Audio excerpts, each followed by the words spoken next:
ಪರಲೋಕದ ಒಡೆಯನಾದಂತ ತಂದೆಯಾದ ದೇವರ ನಾಮಕ್ಕೆ ಕೋಟಿ ಕೋಟಿ ಸ್ತೋತ್ರಗಳನ್ನ ಸಲ್ಲಿಸುತ್ತಾ ಮತ್ತೊಮ್ಮೆ ಪರಿಶುದ್ಧವಾದ ಸಬ್ಬತ್ತಿನದ ನಂತರ ವಾರದ ಮೊದಲನೆಯ ಆರಂಭದಲ್ಲಿ ಅಂತಾರಾಷ್ಟ್ರೀಯ ಕನ್ನಡ ಸಬ್ಬಸಾಲ ಪಾಠಗಳನ್ನು ಕಲಿಯಲು ಕೂಡಿ ಬಂದಿರುವಂತ ದೇವರ ಮಂದೆಗೆ, ದೇವರ ಸಭೆಗೆ, ಹಿರಿಯರಿಗೆ, ಬೋಧಕರಿಗೆ, ಸಹೋದರ ಸಹೋದರಿಯರಿಗೆ ನಮ್ಮ ರಕ್ಷಕನಾದಂತ ಯೇಸು ಕ್ರಿಸ್ತನ ಮಧುರ ನಾಮದಲ್ಲಿ ಹೃತ್ಪೂರ್ವಕವಾದ ಸ್ವಾಗತವನ್ನು ಕೋರ್ತೇನೆ. ಕರ್ತನು ನಮ್ಮನ್ನು ಆಶೀರ್ವಾದ ಮಾಡಲಿ. ಪಾಠವನ್ನ ಪ್ರಾರಂಭ ಮಾಡುವಾಗೆ ನಾವು ಪ್ರಾರ್ಥನೆಗೆ ಹೋಗೋಣ. ನಮ್ಮ ಜೊತೆಯಲ್ಲಿ ಹಿರಿಯರಾದಂತಹ ಹೇಮಲತಾ ಭಕ್ತರಾಜಮ್ಮ ಅವರಿದ್ದಾರೆ. ಅವರು ನಮ್ಮನ್ನ ಪ್ರಾರ್ಥನೆಯಲ್ಲಿ ನಡೆಸಬೇಕೆಂಬುದಾಗಿ ಕೇಳ್ಕೊಳ್ತೇನೆ.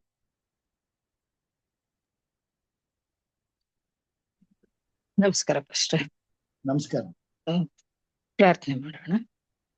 ಭೂಪರಲೋಕಗಳ ಒಡೆಯನೆ ಅಪ್ಪ ಸ್ವಾಮಿ, ಈ ದಿನವೆಲ್ಲ ನೀನು ಕೊಟ್ಟಂತ ಎಲ್ಲ ರೀತಿಯ ಆತ್ಮಿಕ ಮನ್ನಕ್ಕಾಗಿ ನಿನಗೆ ಕೋಟಿ ಸ್ತೋತ್ರಗಳನ್ನು ಸಲ್ಲಿಸುತ್ತ ಸಂಜೆ ವೇಳೆಗೆ ನಮ್ಮನ್ನು ಕರೆತಂದು ನಿನ್ನ ಈ ಒಂದು ಸನ್ನಿಧಿಯಲ್ಲಿ ಸೇರಿಸಿ ಸ್ವಾಮಿ, ಮತ್ತೆ ನೀನು ಹೊಸ ಮನ್ನವನ್ನ ನಮಗೆ ದಯಪಾಲಿಸುವ ಅವಕಾಶ ಕೊಟ್ಟಿದ್ದೆ ಸ್ವಾಮಿ. ಇದಕ್ಕಾಗಿ ಸ್ತೋತ್ರ ತಂದೆಯೇ. ಈ ವೇದಿಕೆಯನ್ನ ಈ ಮುದ್ದು ಮಗನಿಗೆ ನೀನು ದಯಪಾಲಿಸಿ ಕೊಟ್ಟಿದ್ದಕ್ಕಾಗಿ ನಿನಗೆ ಸ್ತೋತ್ರಪ್ಪ ಸ್ವಾಮಿ. ಪಾಸ್ಟರನ್ನ ನೀನು ಹೇರಳವಾಗಿ ಆಶೀರ್ವದಿಸು ಸ್ವಾಮಿ. ನಿನ್ನ ಆತ್ಮನ ಬಲದಿಂದ ತುಂಬಿಸು, ಆರೋಗ್ಯ ಭಾಗ್ಯ ದಯಪಾಲಿಸಿ ಕೊಡಿಸುವ. ಅವರ ಯೋಜನೆಗಳಲ್ಲಿ ನಿನ್ನ ಸಹಾಯ ಹಸ್ತ ಬೇಕಿದೆ ಸ್ವಾಮಿ. ಹಾಗೂ ತಂದೆ, ಈ ದಿವಸದಲ್ಲಿ ನಿನ್ನ ಮುದ್ದು ಮಗನ ಮೂಲಕ ನಮಗೆ ನೀನು ಯಾವ ಮನ್ನವನ್ನ ಬಡಿಸಬೇಕೆಂದಿದ್ದೀಯೋ ಆ ಮಗನ ಸ್ವಾಮಿ ನಿನ್ನ ವಾಕ್ಯದ ಅಮೃತವನ್ನ ನಮ್ಮೆಲ್ಲರಿಗೆ ತಿಳಿಸುವಾಗ ಸ್ವಾಮಿ, ಆ ವಾಣಿಗಳನ್ನ ನಾವು ಗ್ರಹಿಸಿಕೊಂಡವರಾಗಿ ನಮ್ಮ ಜೀವಿತದಲ್ಲಿ ಅಳವಡಿಸಿಕೊಳ್ಳಲು ನಿನ್ನ ಆತ್ಮನ ಬಲ ಕೊಡು. ಹಾಗೂ ನಿನ್ನ ವಾಕ್ಯವನ್ನು ಹಂಚುವಂತ ನಿನ್ನ ಪ್ರಿಯ ಮಗನನ್ನ ನಿನ್ನ ಆತ್ಮನಿಂದ ತುಂಬಿಸಿ ನಡೆಸಪ್ಪ ಸ್ವಾಮಿ. ಅನೇಕ ಆತ್ಮಗಳು ಈ ಒಂದು ಕಾರ್ಯಕ್ರಮದಲ್ಲಿ ಭಾಗವಹಿಸಿ ಸ್ವಾಮಿ, ಈ ಆಳವಾದ ಅಧ್ಯಯನದಲ್ಲಿ ಭಾಗವಹಿಸಿ ಸ್ವಾಮಿ, ನಿನ್ನ ವಾಕ್ಯಗಳಲ್ಲಿ ಬರುವಂತ ಎಲ್ಲಾ ರೀತಿಯ ಸಾರವನ್ನ ಗ್ರಹಿಸಿಕೊಳ್ಳುವ ಶಕ್ತಿ ಕೊಡು ಸ್ವಾಮಿ. ಅದನ್ನ ಜೀವಿತದಲ್ಲಿ ಅಳವಡಿಸಿಕೊಳ್ಳುವಂತ ಮನಸ್ಸನ್ನು ನೀನು ದಯಪಾಲಿಸಿಕೊಡು ಸ್ವಾಮಿ. ತಂದೆಯೇ, ಈ ಎಲ್ಲ ಇಡೀ ಕಾರ್ಯಕ್ರಮದ ಮೂಲಕ ನೀನು ಮಹಿಮೆ ಹೊಂದಬೇಕಾಗಿ ನಿನ್ನ ಪರಿಶುದ್ಧ ನಾಮದಲ್ಲಿ ಅತ್ಯಂತ ನಮ್ರತೆಯಿಂದ ಬೇಡ್ತೇನಪ್ಪ ತಂದೆಯೇ. ಆಮೆನ್. ಆಮೆನ್. ಆಮೆನ್. ದೇವರ ಪರಿಶುದ್ಧವಾದ ನಾಮಕ್ಕೆ ಸ್ತೋತ್ರವನ್ನ ಸಲ್ಲಿಸುತ್ತಾ ಪ್ರಾರ್ಥನೆಗಾಗಿ ಹಿರಿಯರಾದಂತಹ ಹೇಮಲಮ್ಮ ಭಕ್ತರಾಜಮ್ಮ ಅವರಿಗೆ ನಾನು ವಂದನೆಗಳನ್ನ ಸಲ್ಲಿಸ್ತೇನೆ. ಈಗ ಒಂದು ವಿಶೇಷ ಗೀತೆಯನ್ನ ನಾವು ಕೇಳೋಣ. ಸಹೋದರಿ ವರಲಕ್ಷ್ಮಿ ಅವರು ಒಂದು ವಿಶೇಷ ಗೀತೆಯನ್ನ ಹಾಡಬೇಕೆಂಬುದಾಗಿ ಕೇಳ್ಕೊಳ್ತೇನೆ. ಹಾಡ್ತೀವಿ ಸರ್. ದೇವ್ರ ನಾಮ ಸ್ತೋತ್ರ ಆಗ್ಲಿ. ಒಂದು ರಾಗವನ್ನು ಹಾಡಿಕೊಳ್ಳ.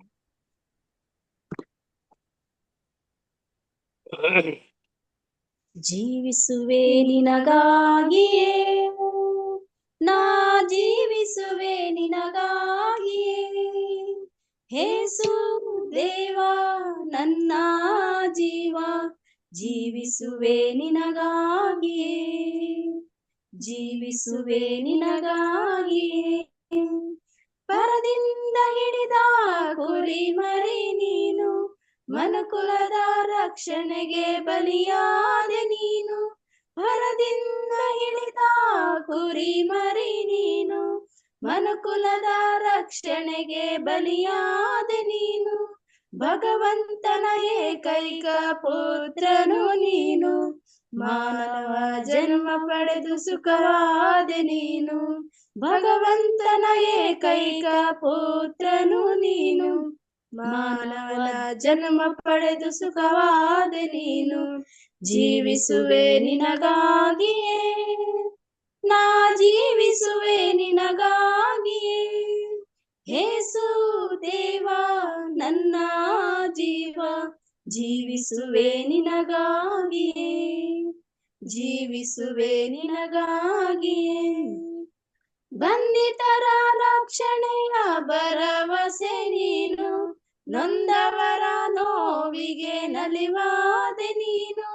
ಬಂಧಿತರ ರಕ್ಷಣೆಯ ಭರವಸೆ ನೀನು, ನೊಂದವರ ನೋವಿಗೆ ನಲಿವಾದೆ ನೀನು, ಮಿಡಿಯುವ ಮನಕ್ಕೆ ಸಾಂತ್ವನ ನೀನು, ಜೀವನದ ಪಯಣದಲ್ಲಿ ಬೆಳಕಾದೆ ನೀನು, ಮಿಡಿಯುವ ಮನಕ್ಕೆ ಸಾಂತ್ವನ ನೀನು, ಜೀವನದ ಪಯಣದಲ್ಲಿ ಬೆಳಕಾದೆ ನೀನು, ಜೀವಿಸುವೆ ನಿನಗಾಗಿಯೇ, ನಾ ಜೀವಿಸುವೆ ನಿನಗಾಗಿಯೇ, ಯೇಸು ದೇವ ನನ್ನ ಜೀವ, ಜೀವಿಸುವೆ ನಿನಗಾಗಿಯೇ, ಜೀವಿಸುವೆ ನಿನಗಾಗಿಯೇ.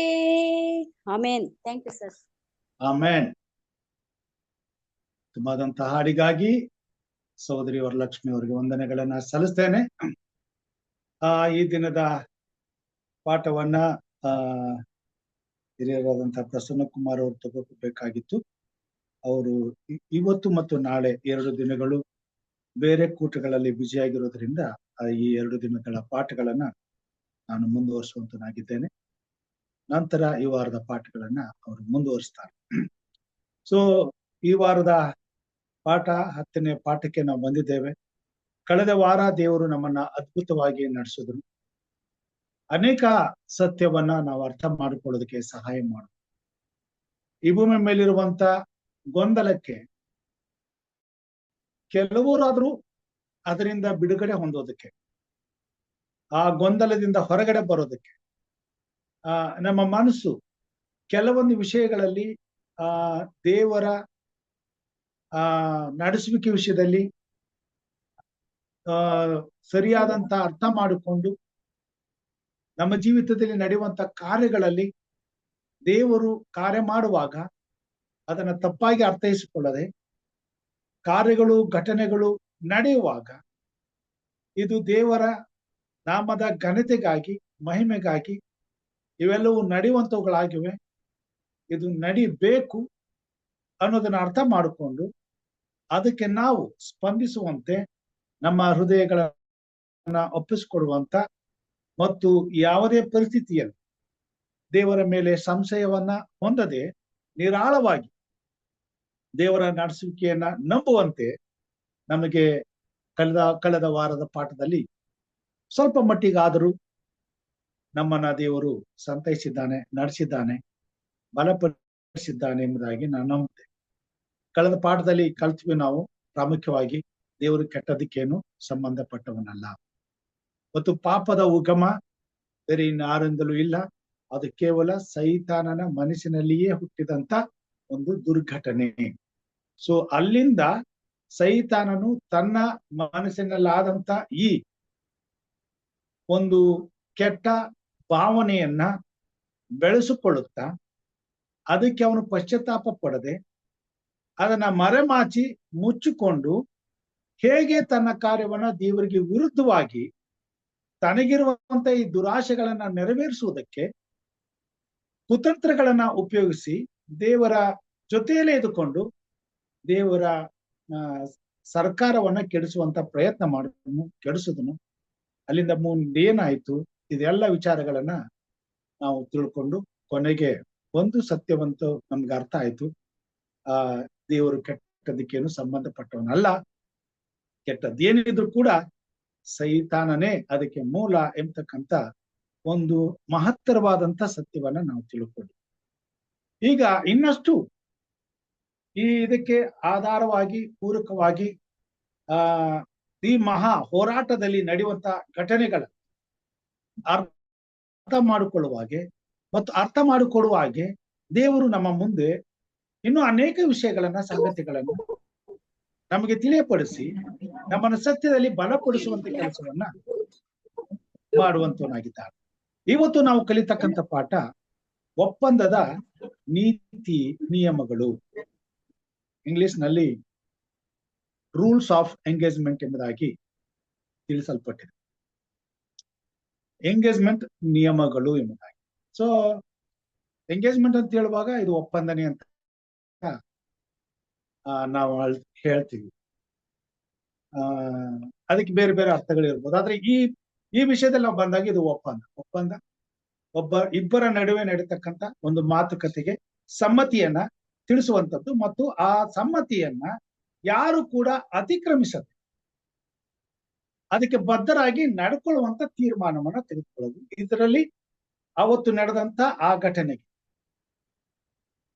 ಅದಕ್ಕೆ ಇಬ್ರು ಬದ್ಧವಾಗಿರಬೇಕು. ಅದರಲ್ಲಿ ಯಾರೇ ತಪ್ಪಿದ್ರು ಕೂಡ ಅದು ಅಪರಾಧ ಆಗ್ತದೆ ಮತ್ತು ಅಪರಾಧಕ್ಕೆ ತಕ್ಕ ಶಿಕ್ಷೆ ಇದೇ ಇರ್ತದೆ. ಸೊ ಇದನ್ನ ಅರ್ಥ ಮಾಡ್ಕೊಳ್ಬೇಕಾಗ್ತದೆ.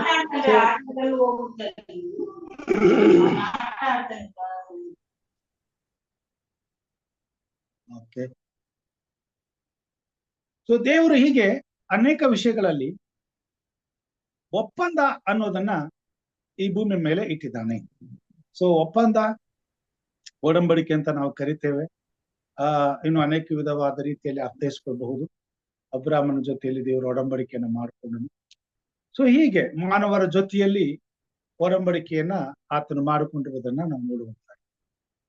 ಉದಾಹರಣೆಗೆ ಈ ಒಪ್ಪಂದ ಯಾಕೆ ಬಂತು, ಎಲ್ಲಿಂದ ಬಂತು, ಇದಕ್ಕೆ ಕಾರಣ ಏನು, ಅದನ್ನು ಕೂಡ ನಾವು ಅರ್ಥ ಮಾಡ್ಕೋಬೇಕು. ಈಗ ದೇವರು ಪ್ರೀತಿ ಸ್ವರೂಪಿ, ಇದನ್ನ ನಾವು ನಂಬಿದ್ದೇವೆ, ಒಪ್ಕೊಂಡಿದ್ದೇವೆ, ಅರ್ಥ ಮಾಡ್ಕೊಂಡಿದ್ದೇವೆ. ದೇವರ ಪ್ರೀತಿ ಸ್ವರೂಪಿ ಅಂತ ಹೇಳಿದಾಗ ಆತನ ಪ್ರೀತಿ ಯಥಾರ್ಥವಾದದ್ದು, ನಿಷ್ಕಳಂಕವಾದದ್ದು, ಪರಿಶುದ್ಧವಾದದ್ದು. ಈಗ ಸ್ವಾಮಿ ನಮಗೆ ಹೇಳಿದ್ದಾರೆ, ನಿನ್ನಂತೆಯೇ ನಿನ್ನ ನೆರೆಯವನನ್ನ ಪ್ರೀತಿಸು. ಸೊ ನಮ್ಮಂತೆಯೇ ನಮ್ಮ ನೆರೆಯವನನ್ನ ಪ್ರೀತಿಸುವಾಗ ದೇವರ ವಾಕ್ಯದಲ್ಲಿ ನಾವು ನೋಡ್ತೇವೆ, ಬರೀ ಬಾಯಿ ಮಾತಿನಿಂದ ಹೇಳಿದ್ರೆ ಅದು ಪ್ರೀತಿ ಆಗೋದಿಲ್ಲ. ಬದಲಾಗಿ ಕ್ರಿಯೆಯಿಂದ ನಾವು ಆ ಪ್ರೀತಿಯನ್ನ ಮಾಡಿ ತೋರಿಸ್ಬೇಕು. ಹೇಗೆ? ಕಷ್ಟದಲ್ಲಿದ್ದವರಿಗೆ ಸಹಾಯ ಮಾಡಬೇಕು, ತೊಂದರೆಯಲ್ಲಿರೋರ್ಗೆ ಉಪಕಾರ ಮಾಡಬೇಕು, ಓದಿದವ್ರಿಗೆ ಅನ್ನ ಕೊಡ್ಬೇಕು. ಇದೆಲ್ಲ ಪ್ರೀತಿಯ ಒಂದು ಭಾಗ. ನಾವು ಪ್ರೀತಿ ಮಾಡ್ತಾ ಇದ್ದೀವಿ ಅನ್ನೋದನ್ನ ಅದನ್ನ ವ್ಯಕ್ತಪಡಿಸ್ತಕ್ಕಂಥದ್ದು. ನಮ್ಮ ಪ್ರೀತಿ ನಿಜವಾಗಿ ಇದ್ರೆ ಕ್ರಿಯೆಯ ಮುಖಾಂತರವಾಗಿ ಕೆಲಸ ಕಾರ್ಯಗಳು ನಡೀತವೆ. ಈಗ ಪ್ರೀತಿಯಿಂದ ನಡೆಸುವಂತ ಕಾರ್ಯಗಳನ್ನ ಅತಿಕ್ರಮಣ ಮಾಡಿ ಆ ಪ್ರೀತಿಗೆ ಧೋಖ ಮಾಡುವಂತ ಕಾರ್ಯ ಬಂದಾಗ ಅದನ್ನ ಯಾರೋ ಒಬ್ರು ಧೋಖ ಮಾಡಿದ್ರು ಅಂತೇಳಿ ನಾವು ಪ್ರೀತಿ ಮಾಡೋದನ್ನ ನಿಲ್ಸಕ್ಕಾಗೋದು. ಹಾಗೆಯೇ ದೇವರು ಕೂಡ ಆತನ ಸ್ವಭಾವ ಪ್ರೀತಿಯಾಗಿರೋದ್ರಿಂದ, ಆತನು ಯಾವಾಗಲೂ ಉಪಕಾರಿಯಾಗಿರೋದ್ರಿಂದ ಆತನ ಉಪಕಾರ ಮಾಡೋದನ್ನ ನಿಲ್ಸಕ್ಕಾಗೋದು. ಹಾಗಂತ ಆತನ ಪ್ರೀತಿಯನ್ನ ಅತಿಕ್ರಮಣ ಮಾಡುವುದಕ್ಕೂ ಸ್ವಾಮಿ ಬಿಡುತ್ತಾ ಇಲ್ಲ, ಬಿಡೋದು ಇಲ್ಲ. ಈಗ ಆತನ ಪ್ರೀತಿಯ ಆಕ್ರಮಣ ಆದಾಗ, ಅತಿಕ್ರಮಣ ಆದಾಗ ಅದನ್ನ ತಡೆಯೋದಕ್ಕೆ ಬೇಕಾದಂತ ವ್ಯವಸ್ಥೆಯನ್ನು ದೇವರು ಮಾಡ್ತಾರೆ. ಮುಂದಾಗುವಂತ ಅಪಾಯಗಳು ತಡೆಯಲಿಕ್ಕೆ ಬೇಕಾದಂತ ವ್ಯವಸ್ಥೆಗಳನ್ನ ಈಗಲೇ ಮಾಡ್ಕೊಳ್ತಕ್ಕಂಥ, ಅದಕ್ಕೆ ಒಪ್ಪಂದ ಬೇಕು. ಉದಾಹರಣೆ, ಮದುವೆಯಲ್ಲಿ ಗಂಡ ಹೆಂಡತಿ ಅನ್ಯೋನ್ಯತೆಯಿಂದ ಪ್ರೀತಿಯಿಂದ ಬದುಕಬೇಕು. ಹೆಂಡತಿ ಮೇಲೆ ಗಂಡನು ದೌರ್ಜನ್ಯ ಮಾಡೋದಾಗ್ಲಿ, ಆಕ್ರಮಣ ಮಾಡೋದಾಗ್ಲಿ ಬಂದಾಗ ಅದು ಅಪರಾಧ ಆಗ್ತದೆ. ಗಂಡ ಅಂತೇಳಿ ಅವನಿಗೆ ಅಧಿಕಾರ ಇದೆ ಅಂತ ಹೇಳಿ ಅದನ್ನ ದುರುಪಯೋಗ ಪಡಿಸ್ಕೊಳ್ಳುವಾಗ ಅದು ತಪ್ಪಾಗ್ತದೆ, ಪಾಪ ಆಗ್ತದೆ. ಸೊ ಅಂಥ ಪರಿಸ್ಥಿತಿನಲ್ಲಿ ಮೊದಲೇ ಗಂಡ ಹೆಂಡರ ನಡುವೆ ಒಡಂಬಡಿಕೆಯಾಗಿ ಒಬ್ಬರನ್ನೊಬ್ಬರು ಪ್ರೀತಿಸಲೇಬೇಕಾದಂತ ನಿಯಮಗಳನ್ನ ಪಟ್ಟಿ ಮಾಡಿ ಇಬ್ಬರ ಪ್ರೀತಿ ಶಾಶ್ವತವಾಗಿ ಉಳಿಯಲು ಆ ನಿಯಮಗಳನ್ನು ಇಬ್ರು ಅನುಸರಿಸಲೇಬೇಕಾಗ್ತದೆ. ಹೀಗಾಗಿ ಪ್ರೀತಿಯನ್ನ ಕಾಪಾಡಿಕೊಳ್ಳುವುದಕ್ಕೆ ನಿಯಮಗಳು ಅಗತ್ಯವಾದವು. ಆ ನಿಯಮಗಳನ್ನ ಒಡಂಬಡಿಕೆ ಮಾಡಲು ಒಪ್ಪಂದ ಅಂತ ಹೇಳಿ ಆಯ್ತು. ಅದಕ್ಕೆ ಇಬ್ರು ಒಪ್ಕೊಳ್ಳುವಾಗ ಅದು ಒಪ್ಪಂದ ಆಯ್ತು. ಹೌದು, ನಾನು ನಿನಗೆ ವಿಧೇಯಳಾಗ್ತೇನೆ, ನೀನು ನನ್ನನ್ನು ಸಂರಕ್ಷಿಸಬೇಕು. ಈಗ ಒಪ್ಪಂದ ಆಗ್ತದೆ, ಕಾನೂನುಗಳಾಗ್ತವೆ. ಏನನ್ನ? ನಾವು ನೀತಿಯಿಂದ ನಡ್ಕೊಳ್ಳಿಕ್ಕೆ ಬೇಕಾದಂತ ಒಂದು ಕಾನೂನುಗಳಾಗ್ತದೆ, ನಡ್ಕೊಳ್ಳಿಕ್ಕೆ ಬೇಕಾದಂತ ಒಂದು ನಿಯಮಗಳಾಗ್ತದೆ. ಈ ನಿಯಮಗಳು ಯಾಕೆ ಬಂದು ಅಂತ ಹೇಳಿದಾಗ, ಯಾವುದೇ ಕಾರಣಕ್ಕೂ ನೀತಿಯನ್ನ ಮೀರಬಾರ್ದು. ನೀತಿಯನ್ನ ಮೀರಿದ್ರೆ ಪ್ರೀತಿಗೆ ಧಕ್ಕೆ ಆಗ್ತದೆ. ಒಬ್ರು ನಮ್ಮನ್ನ ಪ್ರೀತಿ ಮಾಡ್ತಾರೆ ಅಂತೇಳಿ ಅವ್ರು ಕೊಟ್ಟನ್ನೆಲ್ಲ ಈಸ್ಕೊಂಡು ಅದೇ ನಮ್ ಕಡೆ ಒಂದು ಮಾತಿದೆ ಅಲ್ಲ, ಈಸ್ಕೊಂಡವನು ವೀರಭದ್ರ, ಕೊಟ್ಟವನು ಕೋಡಂಗಿ ಎಂಬುದಾಗಿ.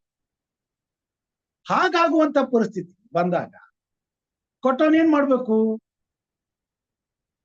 ಅಲ್ವೇ? ದೇವರು ಅಜ್ಞಾನಿವಂತೂ ಅಲ್ಲ, ಅವನು ಮಹಾಜ್ಞಾನಿ.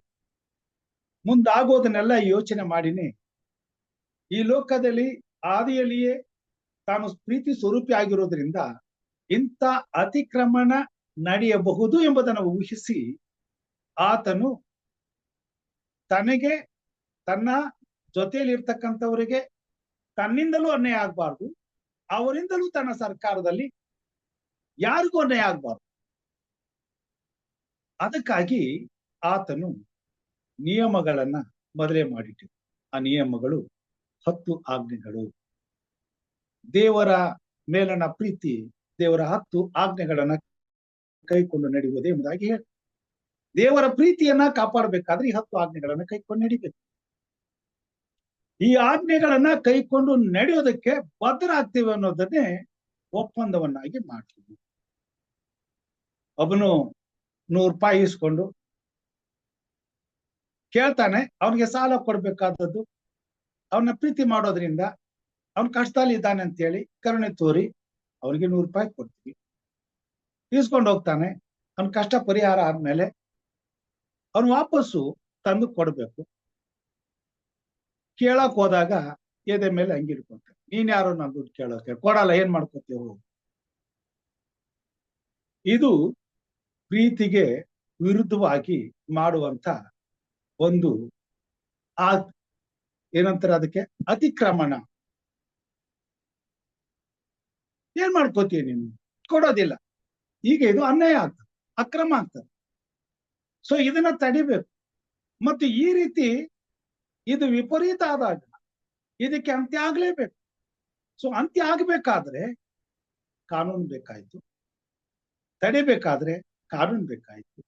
ಈ ಕಾನೂನು ಆದ ಮೇಲೆ ಪ್ರತಿಯೊಬ್ಬರು ಸಹ ಒಬ್ಬರ ಜೊತೆಲಿ ಒಬ್ಬರು ಪ್ರೀತಿಯನ್ನು ಹಂಚ್ಕೊಳ್ಬೇಕಾದ್ರೂ ಕೂಡ ಈ ಕಾನೂನಿಗೆ ಒಪ್ಪಬೇಕಾಯ್ತು. ಅದಕ್ಕೆ ಒಪ್ಪಂದ ಆಯ್ತು. ಸೊ ದೇವರ ಮತ್ತು ಮಾನವನ ನಡುವಿನ ಒಪ್ಪಂದದ ನೀತಿ ನಿಯಮಗಳನ್ನ ನಾವು ಕಲಿತೇವೆ ಈ ವಾರ.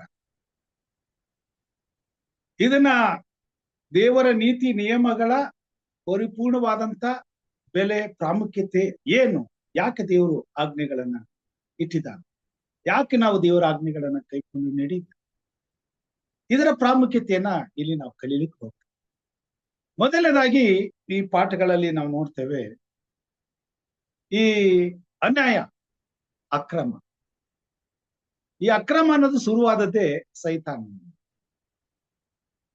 ಈ ಅಕ್ರಮವನ್ನ ಸೈತಾನನು ಹೇಗೆ ಆರಂಭಿಸಿ ಎಷ್ಟು ಪ್ರಬಲವಾಗಿ ಪರಲೋಕದಲ್ಲಿರ್ತಕ್ಕಂಥ ದೇವದೂತರನ್ನ ಮೋಸಗೊಳಿಸಿದನು, ಹಾಗೆಯೇ ಈ ಭೂಮಿ ಮೇಲೆ ಇರ್ತಕ್ಕಂಥ ಮಾನವರನ್ನು ಮೋಸಗೊಳಿಸಿದನು. ಈಗ ಅದನ್ನು ಶಾಶ್ವತವಾಗಿ ನಿರ್ನಾಮ ಮಾಡೋದಕ್ಕೆ, ಅಂತ್ಯ ಮಾಡೋದಕ್ಕೋಸ್ಕರ ದೇವರು ತೆಗೆದುಕೊಂಡಂತ ತೀರ್ಮಾನಗಳೇನು, ಆ ತೀರ್ಮಾನಗಳು ಹೇಗೆ ಮಾನವನಿಗೆ ನಮ್ಮ ರಕ್ಷಣೆಗೆ ಮತ್ತು ಆತನನ್ನ ಪ್ರೀತಿಸುವುದಕ್ಕೆ ನಿಯಮಗಳಾಗಿ ಪರಿವರ್ತನೆ ಹೊಂದಿದೆವು, ಮತ್ತು ನಾವು ದೇವರ ಪ್ರೀತಿಯಲ್ಲಿ ನೆಲೆಗೊಂಡು ಆತನನ್ನ ಪ್ರೀತಿಸಿ ಆತನ ಪ್ರೀತಿಗೆ ಯೋಗ್ಯರಾಗಿ ನಮ್ಮ ಜೊತೆಯವರ ಜೊತೆಯಲ್ಲಿ ಜೀವಿಸುವುದಕ್ಕೆ ಬೇಕಾದಂತ ಪ್ರಾಮಾಣಿಕತೆಯನ್ನ ಕಲಿತುಕೊಳ್ಳೋದು, ಅದನ್ನ ಹೇಗೆ ಪಡ್ಕೊಳ್ಳೋದು, ಅಭ್ಯಾಸ ಮಾಡೋದು ಹೇಗೆ, ಮತ್ತು ನಮ್ಮ ಮುಖಾಂತರವಾಗಿ ದೇವರು ತನ್ನ ಆಜ್ಞೆಗಳನ್ನ ನಡೆಸಿ ಹೇಗೆ ಈ ಒಂದು ದೇವರ ಪ್ರೀತಿಗೆ ಆದಂತ ಅನ್ಯಾಯವನ್ನು, ಅಕ್ರಮವನ್ನು ಸಂಪೂರ್ಣವಾಗಿ ತೆಗೆದು ಹಾಕುವಂತ ಕೆಲಸವನ್ನ ಮಾಡ್ತಾನೆ ಎಂಬುದನ್ನ ಈ ಪಾಠದಲ್ಲಿ ನಾವು ನೋಡುವಂತರಾಗಿದ್ದೇವೆ. ಈಗ ಹೋಗೋಣ ಯೋಹಾನ್ ಬರೆದಂತ ಮೊದಲನೇ ಪತ್ರಿಕೆ 3ನೇ ಅಧ್ಯಾಯ 8ನೇ ವಚನದಲ್ಲಿ. ಯೋಹಾನ್ ಬರೆದಂತ ಮೊದಲನೇ ಪತ್ರಿಕೆ, ಮೊದಲನೇ ಯೋಹಾನನ ಬರೆದಂತ ಪತ್ರಿಕೆಯಲ್ಲಿ 3ನೇ ಅಧ್ಯಾಯ 8ನೇ ವಚನದಲ್ಲಿ ಸ್ವರ್ಣ ವಾಕ್ಯದಲ್ಲಿ ಈ ರೀತಿ ಹೇಳ್ತದೆ, ಪಾಪ ಮಾಡುವವನು ಸೈತಾನನಿಂದ ಹುಟ್ಟಿದವನಾಗಿದ್ದಾನೆ, ಆದಿಯಿಂದಲೂ ಸೈತಾನನು ಪಾಪ ಮಾಡುವವನಾಗಿದ್ದಾನಲ್ಲ, ಸೈತಾನನ ಕೆಲಸಗಳನ್ನು ಲಯ ಮಾಡುವುದಕ್ಕೋಸ್ಕರವೇ ದೇವಕುಮಾರನು ಪ್ರತ್ಯಕ್ಷನಾದನು. ಯೇಸು ಕ್ರಿಸ್ತನ ಬಗ್ಗೆ ಇಲ್ಲಿ ತಿಳಿಸುವಂತದ್ದಾಗಿದೆ. ಇಲ್ಲಿ ನೇರವಾಗಿ ಸೈತಾನನ ಬಗ್ಗೆ ಮಾತಾಡ ಮತ್ತು ಸೈತಾನನನ್ನ ನೇರವಾಗಿ ಅವನ ತಪ್ಪುಗಳನ್ನ ಇಲ್ಲಿ ಎತ್ತಿ ತೋರಿಸುವಂತದ್ದಾಗಿದೆ. ಅವನ ಅಪರಾಧಗಳನ್ನ ಎತ್ತಿ ತೋರಿಸುವಂತದ್ದಾಗಿದೆ. ಯಾಕೆ ಇವತ್ತು ಈ ಪಾಠವನ್ನ ಈ ವಾಕ್ಯವನ್ನ ಓದ್ತಿದೀವಿ ಅಂತಂದ್ರೆ, ಕಳೆದ ವಾರ ಅವನಿಂದ ಆದಂತ ಅಪರಾಧ ಏನೆಂಬುದನ್ನ ನಾವು ಕಲ್ತೀವಿ. ಆದುದರಿಂದ ಇನ್ನು ಮುಂದೆ ಆ ಅಪರಾಧಗಳು ಹೇಗೆ ಭೂಮಿ ಮೇಲೆ ಆತನು ಪ್ರಚಲಿತಗೊಳಿಸಿ ದೇವರಿಗೆ ವಿರುದ್ಧವಾಗಿ ಎಂತಹ ದುಷ್ಟತ್ವಗಳನ್ನ ಈ ಭೂಮಿ ಮೇಲೆ ಬಿತ್ತಿ ಬೆಳೆಸಿ ದೇವರ ಚಿತ್ತವನ್ನ ಎದುರಿಸ್ತಾನೆ ಅನ್ನೋದನ್ನ, ಮತ್ತು ಆತನು ಮಾಡುವಂಥದ್ದು ಈ ಭೂಮಿ ಮೇಲೆ ನಡೆಸ್ತಕ್ಕಂಥ ಪ್ರತಿಯೊಂದು ಕೆಟ್ಟತನವು ಆತನಿಂದಲೇ ಈ ಭೂಮಿ ಮೇಲೆ ಬಿತ್ತಿ ಬೆಳೆಯಲ್ಪಡುತ್ತಾ ಇದೆ ಎಂಬುದನ್ನ ಅರ್ಥ ಮಾಡಿಕೊಳ್ಳೋದಕ್ಕೆ ನಮ್ಗೆ ಸಹಾಯ ಮಾಡುವಂತಾಗಿದೆ. ಸೊ ಈಗಾಗಲೇ ನಮಗೆ ಗೊತ್ತಾಗಿದೆ, ಆದಾಮನು ಸೈತಾನನಿಂದ ಮೋಸ ಹೋಗಿ ಪಾಪ ಮಾಡಿದ್ರಿಂದ ಪಾಪದ ನಿಮಿತ್ತ ಎಲ್ಲಾ ದುಷ್ಟತ್ವವು ಮನುಷ್ಯನೊಳಗೆ ಸೇರ್ಕೊಂಡು ಆ ದುಷ್ಟತ್ವ ಇವತ್ತು ಪ್ರಬಲವಾಗಿ ಬೆಳೆದು ನಿಂತಿದೆ. ಈ ದುಷ್ಟತ್ವವನ್ನ ಸಂಪೂರ್ಣವಾಗಿ ನಾಶ ಮಾಡ್ಬೇಕಾದ್ರೆ ಯೇಸು ಕ್ರಿಸ್ತನೇ ಈ ಲೋಕಕ್ಕೆ ಬರಬೇಕಾಗಿದೆ. ಯೇಸು ಕ್ರಿಸ್ತನು ಈ ಲೋಕಕ್ಕೆ ಬಂದು ಆ ದುಷ್ಟತ್ವವನ್ನ ಹೇಗೆ ಲಯಪಡಿಸ್ತಾನೆ, ಆ ದುಷ್ಟತ್ವವನ್ನ ಅಡಗಿಸುವುದಕ್ಕೆ ಹೇಗೆ ಸಾಧ್ಯ? ಇಲ್ಲಿ ಹೇಳ್ತದೆ, ಸೈತಾನನ ಕೆಲಸಗಳನ್ನ ಲಯ ಮಾಡುವುದಕ್ಕೋಸ್ಕರ. ಲಯ ಅಂತಂದ್ರೆ ಸಂಪೂರ್ಣವಾಗಿ ನಾಶ ಮಾಡ್ತಕ್ಕಂಥ ಆತನು ಬಂದನು ಎಂಬುದಾಗಿ ನೋಡೋಣ. ಈಗ ಸೈತಾನನು ಯಾವ ರೀತಿಯಲ್ಲಿ ಕಾರ್ಯಗಳನ್ನ ಮಾಡ್ತಾನೆ, ದೇವರು ಆತನ ಕಾರ್ಯಗಳನ್ನ ಹೇಗೆ ಲಯ ಮಾಡ್ತಾನೆ. ಒಂದು ಅರಸು ಬರೆದಂತ ಪುಸ್ತಕ 18ನೇ ಅಧ್ಯಾಯ 19ರಿಂದ 40 ವಚನಗಳ ತನಕ ನಾವು ಓದಿದ್ರೆ ಅಲ್ಲಿ ಒಂದು ದೇವರ ಪ್ರವಾದಿಯ ಮುಖಾಂತರವಾಗಿ ನಡೆದ ಘಟನೆಯನ್ನ ನಾವು ತಿಳ್ಕೊಳ್ಬಹುದಾಗಿದೆ. ದಯಮಾಡಿ ನಿಮ್ಮ ಸತ್ಯವೇದ ಇದ್ರೆ ಕೆಲವೊಂದು ವಚನಗಳನ್ನು ಮಾತ್ರ ಓದೋಣ, ಸಮಯ ಸಾಲೋದಿಲ್ಲ. ಓಕೆ, 21ನೇ ವಚನದಿಂದ ಓದ್ಕೊಳ್ಳೋಣ. ನಾನು ಓದ್ತೇನೆ. ಎಲಿಯನು ಎಲ್ಲಾ ಜನರ ಹತ್ತಿರ ಹೋಗಿ ಅವರಿಗೆ, ನೀವು ಎಷ್ಟನವರೆಗೆ ಎರಡು ಮನಸ್ಸುಳ್ಳವರಾಗಿರುವಿರಿ? ಯೆಹೋವನು ದೇವರಾಗಿದ್ದರೆ ಆತನನ್ನೇ ಹಿಂಬಾಲಿಸಿರಿ, ಬಾಳನು ದೇವರಾಗಿದ್ದರೆ ಆತನನ್ನೇ ಹಿಂಬಾಲಿಸಿರಿ ಎಂದು ಹೇಳಿದನು. ಜನರು ಇದಕ್ಕೆ ಏನು ಉತ್ತರ ಕೊಡದೆ ಸುಮ್ಮನಿರುವುದನ್ನು ಕಂಡು ಅವನು ತಿರುಗಿ ಅವರಿಗೆ, ಯೆಹೋವನ ಪ್ರವಾದಿಗಳಲ್ಲಿ ನಾನೊಬ್ಬನೇ ಉಳಿದಿದ್ದೇನೆ, ಬಾಳನ ಪ್ರವಾದಿಗಳಲ್ಲಿ 450 ಮಂದಿ ಇದ್ದಾರೆ. ಅವರು 2 ಹೋರಿಗಳನ್ನು ನಮ್ಮ ಬಳಿಗೆ ತರಲಿ, ಅವುಗಳೊಂದು ಒಂದನ್ನು ಆರಿಸಿಕೊಂಡು ತುಂಡು ತುಂಡು ಮಾಡಿ ಕಟ್ಟಿಗೆಯ ಮೇಲೆ ಇಡಲಿ, ಆದರೆ ಬೆಂಕಿ ಹೊತ್ತಿಸಬಾರದು. ನಾನು ಇನ್ನೊಂದನ್ನು ಹಾಗೆಯೇ ಮಾಡಿ ಬೆಂಕಿ ಹೊತ್ತಿಸದೆ ಕಟ್ಟಿಗೆಯ ಮೇಲಿಡುವೆನು. ನೀವು ನಿಮ್ಮ ದೇವರಾದ ಹೆಸರು ಹೇಳಿ ಪ್ರಾರ್ಥಿಸಿರಿ, ಅನಂತರ ನಾನು ಯೆಹೋವನ ಹೆಸರು ಹೇಳಿ ಪ್ರಾರ್ಥಿಸುವೆನು. ಈ ಇಬ್ಬರಲ್ಲಿ ಯಾವನು ಲಾಲಿಸಿ ಬೆಂಕಿಯನ್ನು ಕಳಿಸುವುದನೋ ಅವನೇ ದೇವರೆಂದು ನಿಶ್ಚಯಿಸೋಣ ಅಂದನು. ಎಲ್ಲಾ ಜನರು ಸರಿ, ನೀನು ಹೇಳಿದಂತೆಯೇ ಆಗಲಿ ಎಂದು ಉತ್ತರ ಕೊಟ್ಟರು. ಇಲ್ಲಿ ಒಂದು ಪರೀಕ್ಷೆ ನಡೀತದೆ. ಏನ್ ಪರೀಕ್ಷೆ? ನಿಜವಾದಂತ ದೇವರು ಯಾರು ಇಲ್ಲ. ಯಾಕೆ ಮಾತು ಬರ್ತದೆ ಅಂತಂದ್ರೆ, ದೇವರು ಆರಿಸಿಕೊಂಡಂತ ಇಸ್ರೇಲ್ ಜನಾಂಗ ದೇವರ ಒಪ್ಪಂದವನ್ನ ಮೀರಿ ವಿಗ್ರಹ ಆರಾಧಕರಾಗಿದ್ದಾರೆ. ಈಗ ಅವರ ಬಳಿಗೆ ದೇವರು ತನ್ನ ಪ್ರವಾದಿಯನ್ನ ಕಳಿಸ್ತಾನೆ. ಇದು ಯಾಕಾಯ್ತು? ದೇವರ ವಾಕ್ಯ ಹೇಳ್ತದೆ, ದೇವರ ಆದುಕೊಂಡವರನ್ನು ಸಹ ಸೈತಾನನು ಮೋಸಗೊಳಿಸ್ತಾನೆ. ಇದು ಇವಾಗ ಮಾತ್ರ ನಡೆಯೋದಲ್ಲ, ಹಿಂದೆನೆ ನಡೆದು ಹೋಗಿದೆ. ಇಂಥ ಪರೀಕ್ಷೆಗಳಾಗಿವೆ. ಅವರೆಲ್ಲ ಸೋತು ಹೋಗಿ ನಾಶ ಆಗಿದ್ದಾರೆ. ಅದನ್ನೇ ದೇವರು ಮುಂದೆನೂ ಕೂಡ ಸೈತಾನನು ತನ್ನ ಈ ಪ್ರವೃತ್ತಿಯನ್ನ ಇನ್ನಷ್ಟು ಬಲವಾಗಿ ಕೊನೆ ಕಾಲದಲ್ಲಿ ಮಾಡ್ತಾನೆ. ಹೀಗಾಗಿ ದೇವರ ಜೊತೆಯಲ್ಲಿ ಒಪ್ಪಂದ ಮಾಡಿಕೊಂಡಂತ ಪ್ರತಿಯೊಬ್ಬ ವ್ಯಕ್ತಿಯನ್ನು ಸೈತಾನನು ಶೋಧಿಸಿ ಅವರನ್ನ ಮರಳುಗೊಳಿಸಿ ದೇವರ ಪ್ರೀತಿಯನ್ನೇ ಪ್ರಶ್ನಿಸುವಂತೆ, ದೇವರ ಪ್ರೀತಿಗೆ ಮಸಿ ಬಳಿಯುವಂತೆ, ಅವರಿಗೆ ತನ್ನ ಕುಯುಕ್ತಿ ಕುತಂತ್ರಗಳಿಂದ ತನ್ನ ಕಡೆಗೆ ಸೆಳೆಕೊಂಡು ದೇವರನ್ನ ಅವಮಾನಿಸುವಂತೆ ಮತ್ತು ದೇವರ ಉಗ್ರ ಕೋಪಕ್ಕೆ ಅವರು ಬಲಿಯಾಗುವಂತೆ ಕಾರ್ಯ ಮಾಡ್ತಾರೆ. ನಾವು ನೋಡ್ತೇವೆ ಇಲ್ಲಿ ಸೈತಾನನನ್ನ ದೇವರು ಎಂಬುದಾಗಿ ಅವರು ಆಗುತ್ತೆ. ಸೈತಾನನ್ನು ನೇರವಾಗಿ ಇದ್ದನ ಅಲ್ಲಿ ಇಲ್ಲ. ಸೈತಾನನನ್ನ ಯಾರ ರೂಪದಲ್ಲಿ ಅವರು ಆರಾಧನೆ ಮಾಡ್ತಿದ್ರು?